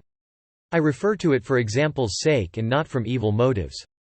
Therefore, it behoveth thee to pardon me after thou hast heard it. An ugly person considereth himself handsomer than others until he sees his own face in the mirror. But when he sees his own ugly face in the mirror, it is then that he perceiveth the difference between himself and others. He that is really handsome never taunts anybody. And he that always talketh evil becometh a reviler. And as the swine always look for dirt and filth even when in the midst of a flower garden, so the wicked always choose the evil out of both evil and good that others speak. Those, however, that are wise, on hearing the speeches of others that are intermixed with both good and evil, accept only what is good, like geese that always extract the milk only, though it be mixed with water. As the honest are always pained at speaking ill of others, so do the wicked always rejoice in doing the same thing. As the honest always feel pleasure in showing regard for the old, so do the wicked always take delight in aspersing the good. The honest are happy in not seeking for faults. The wicked are happy in seeking for them. The wicked ever speak ill of the honest. But the latter never injure the former, even if injured by them. What can be more ridiculous in the world than that those that are themselves wicked should represent the really honest as wicked? When even atheists are annoyed with those that have fallen off from truth and virtue and who are really like angry snakes of virulent poison, what shall I say of myself who am nurtured in faith? He that having begotten a son who is his own image, regardeth him not, never attaineth to the worlds he coveteth, and verily the gods destroy his good fortune and possessions. The Petries have said that the son continueth the race and the line and is, therefore, the best of all religious acts. Therefore, none should abandon a son. Manu hath said that there are 5 kinds of sons: those begotten by one's self upon his own wife, those obtained, as gift, from others, those purchased for a consideration, those reared with affection, and those begotten upon other women than upon wedded wives. Sons support the religion and achievements of men, enhance their joys, and rescue deceased ancestors from hell. It behoveth thee not, therefore, O tiger among kings, to abandon a son who is such. Therefore, O Lord of earth, cherish thy own self, truth, and virtue by cherishing thy son. O lion among monarchs, it behoveth thee not to support this deceitfulness. The dedication of a tank is more meritorious than that of 100 wells. A sacrifice again is more meritorious than the dedication of a tank. A son is more meritorious than a sacrifice. Truth is more meritorious than 100 sons. 100 horse sacrifices had once been weighed against truth, and truth was found heavier than 100 horse sacrifices. O king, truth, I ween, may be equal to the study of the entire Vedas and ablutions in all holy places. There is no virtue equal to truth. There is nothing superior to truth. O king, truth is God himself. Truth is the highest vow. Therefore, violate not thy pledge, O monarch. Let truth and thee be even united. If thou plackest no credit in my words, I shall of my own accord go hence. Indeed, thy companionship should be avoided.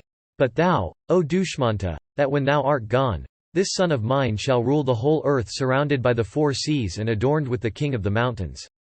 Vaisampayana continued. Sakuntala, having spoken to the monarch in this wise, left his presence. But as soon as she had left, a voice from the skies, emanating from no visible shape, thus spoke unto Dushmanta as he was sitting surrounded by his occasional and household priests, his preceptors and ministers. And the voice said, The mother is but the sheath of flesh, the son sprung from the father as the father himself. Therefore, O Dushmanta, cherish thy son, and insult not Sakuntala. O best of men, the son, who is but a form of one's own seed, rescueth ancestors from the region of Yama. Thou art the progenitor of this boy. Sakuntala hath spoken the truth. The husband, dividing his body in twain, is born of his wife in the form of son. Therefore, O Dushmanta, cherish, O monarch, thy son born of Sakuntala. To live by forsaking one's living son is a great misfortune. Therefore, O thou of Puru's race, cherish thy high-souled son born of Sakuntala. And because this child is to be cherished by thee even at our word, therefore shall this thy son be known by the name of Bharata, the cherished. Hearing these words uttered by the dwellers in heaven, the monarch of Puru's race became overjoyed and spoke as follows unto his priests and ministers: Hear ye these words uttered by the celestial messenger? I myself know this one to be my son. If I had taken him as my son on the strength of Sakuntala's words alone, my people would have been suspicious and my son also would not have been regarded as pure.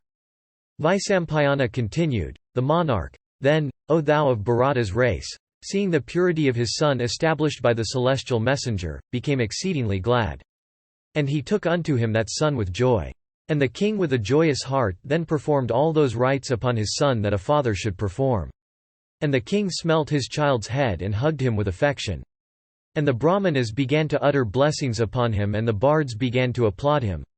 And the monarch then experienced the great delight that one feeleth at the touch of one's son. And Dushmanta also received Mat wife of his with affection. And he told her these words, pacifying her affectionately, O goddess, my union with the took place privately therefore, I was thinking of how best to establish thy purity. My people might think that we were only lustfully united and not as husband and wife, and therefore, this son that I would have installed as my heir apparent would only have been regarded as one of impure birth. And dearest, every hard word thou hast uttered in thy anger, have I, O large-eyed one, forgiven thee. Thou art my dearest. And the royal sage Dushmanta, having spoken thus unto his dear wife, O Bharata, received her with offerings of perfume, food, and drink. And King Dushmanta, then, bestowed the name of Bharata upon his child, and formally installed him as the heir apparent. And the famous and bright wheels of Bharata's car, invincible and like unto the wheels of the cars owned by the gods, traversed every region, filling the whole earth with their rattle. And the son of Dushmanta reduced to subjection all kings of the earth. And he ruled virtuously and earned great fame. And that monarch of great prowess was known by the titles of Chakravarti and Sarvabhauma. And he performed many sacrifices like Sakra, the lord of the Maruts.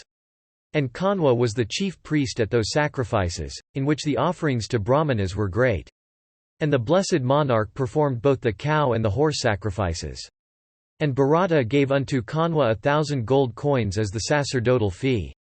It is that Bharata from whom have emanated so many mighty achievements. It is from him that the great race called after him and his race are called after him. And in the Bharata race there have been many godlike monarchs gifted with great energy, and like unto Brahman himself. Their number cannot be counted. But, O thou of Bharata's race, I shall name the principal ones that were blessed with great good fortune, like unto the gods, and devoted to truth and honesty.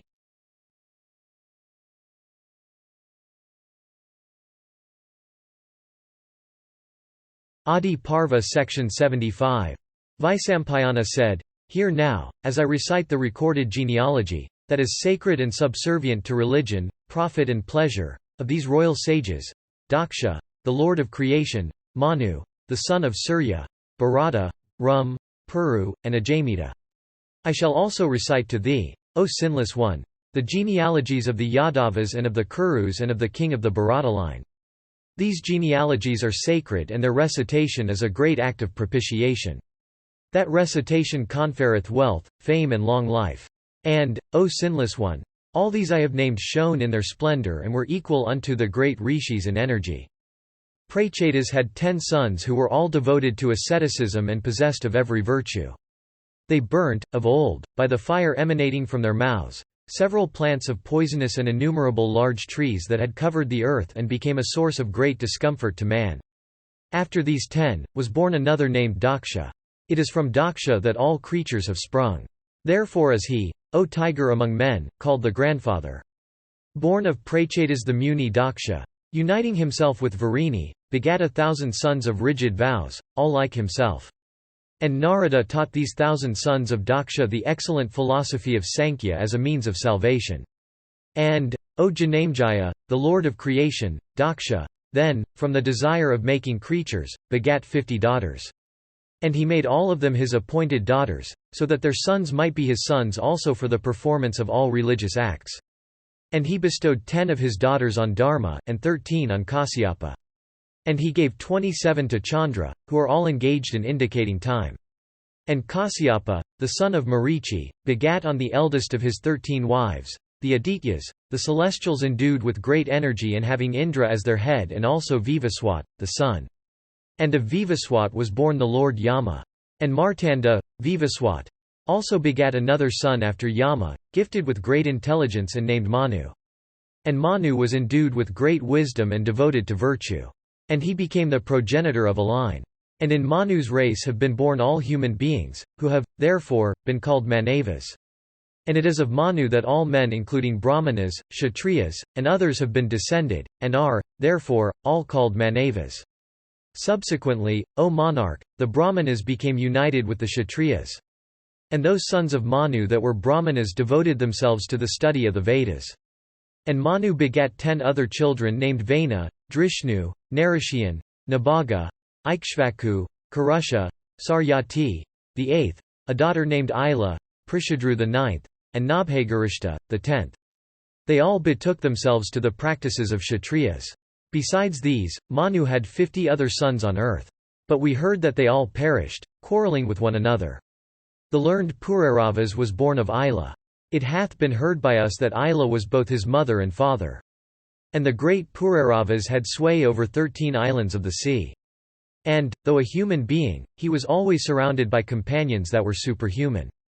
And Pururavas intoxicated with power quarreled with the Brahmanas and little caring for their anger robbed them of their wealth. Beholding all this, Sanatkumara came from the region of Brahman and gave him good counsel, which was, however, rejected by Pururavas. Then the wrath of the great rishis was excited, and the avaricious monarch, who intoxicated with power, had lost his reason, was immediately destroyed by their curse. It was Pururavas who first brought from the region of the Gandharvas the 3 kinds of fire, for sacrificial purpose. And he brought thence, the Aspara Urvasi also. And the son of Ila begat upon Urvasi 6 sons who were called Ias, Demat, Amavasu and Dridayas, and Vanias, and Satayas. And it is said that Ias begat 4 sons named Nahusha, Viradasarman, Rajangaya, and Ananas, on the daughter of Swarbhanu. And, O monarch, Nahusha, of all the sons of Ias, being gifted with great intelligence and prowess ruled his extensive kingdom virtuously.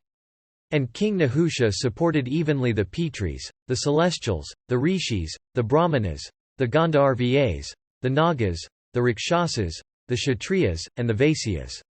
And he suppressed all robber gangs with a mighty hand. But he made the Rishis pay tribute and carry him on their backs like beasts of burden. And, conquering the very gods by the beauty of his person, his asceticism, prowess, and energy, he ruled as if he were Indra himself. And Nahusha begat 6 sons, all of sweet speech, named Yati, Yayati, Sanyati, Ayati, and Dhruva. Yati betaking himself to asceticism became a muni like unto Brahman himself. Yayati became a monarch of great prowess and virtue. He ruled the whole earth, performed numerous sacrifices, worshipped the Pitris with great reverence, and always respected the gods. And he brought the whole world under his sway and was never vanquished by any foe. And the sons of Yayati were all great bowmen and resplendent with every virtue. And, O king, they were begotten upon his 2 wives, Devayani and Sarmishtha. And of Devayani were born Yadu and Turvazu, and of Sarmishtha were born Drahiyu, Anu, and Puru. And, O king, having virtuously ruled his subjects for a long time, Yayati was attacked with a hideous decrepitude, destroying his personal beauty.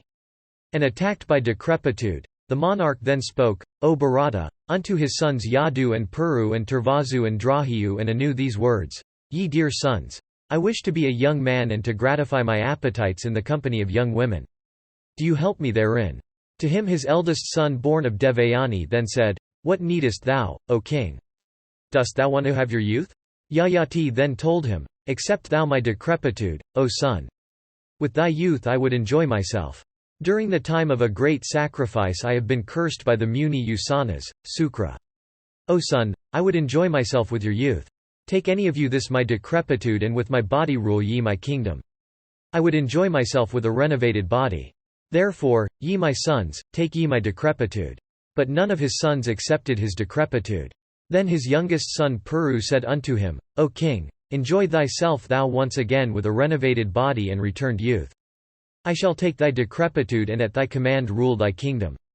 Thus addressed, the royal sage, by virtue of his ascetic power, then transferred his own decrepitude unto that high-souled son of his, and with the youth of Puru became a youth, while with the monarch's age Puru ruled his kingdom. Then, after 1,000 years had passed away, Yayati, that tiger among kings, remained as strong and powerful as a tiger. And he enjoyed for a long time the companionship of his 2 wives. And in the gardens of Chitraratha, the king of Gandharvas, the king also enjoyed the company of the Aspara Viswachi. But even after all this, the great king found his appetites unsatiated. The king then recollected the following truths contained in the Puranas: truly, one's appetites are never satiated by enjoyment. On the other hand, like sacrificial butter poured into the fire, they flame up with indulgence. Even if one enjoyed the whole earth with its wealth, diamonds and gold, animals and women, one may not yet be satiated. It is only when man doth not commit any sin in respect of any living thing, in thought, deed, or speech, it is then that he attaineth to purity as that of Brahman. When one feareth nothing, when one is not feared by anything, when one wisheth for nothing, when one injureth nothing, it is then that one attaineth to the purity of Brahman. The wise monarch, seeing this and satisfied that one's appetites are never satiated, set his mind at rest by meditation, and took back from his son his own decrepitude. And giving him back his youth, though his own appetites were unsatiated, and installing him on the throne, he spoke unto Puru thus: Thou art my true heir. Thou art my true son, by whom my race is to be continued. In the world shall my race be known by thy name. Vaisampayana continued. Then that tiger among kings, having installed his son Puru on the throne, went away to the mount of Bhrigu for devoting himself to asceticism. And, having acquired great ascetic merit, after long years, he succumbed to the inevitable influence of time. He left his human body by observing the vow of fasting, and ascended to heaven with his wives.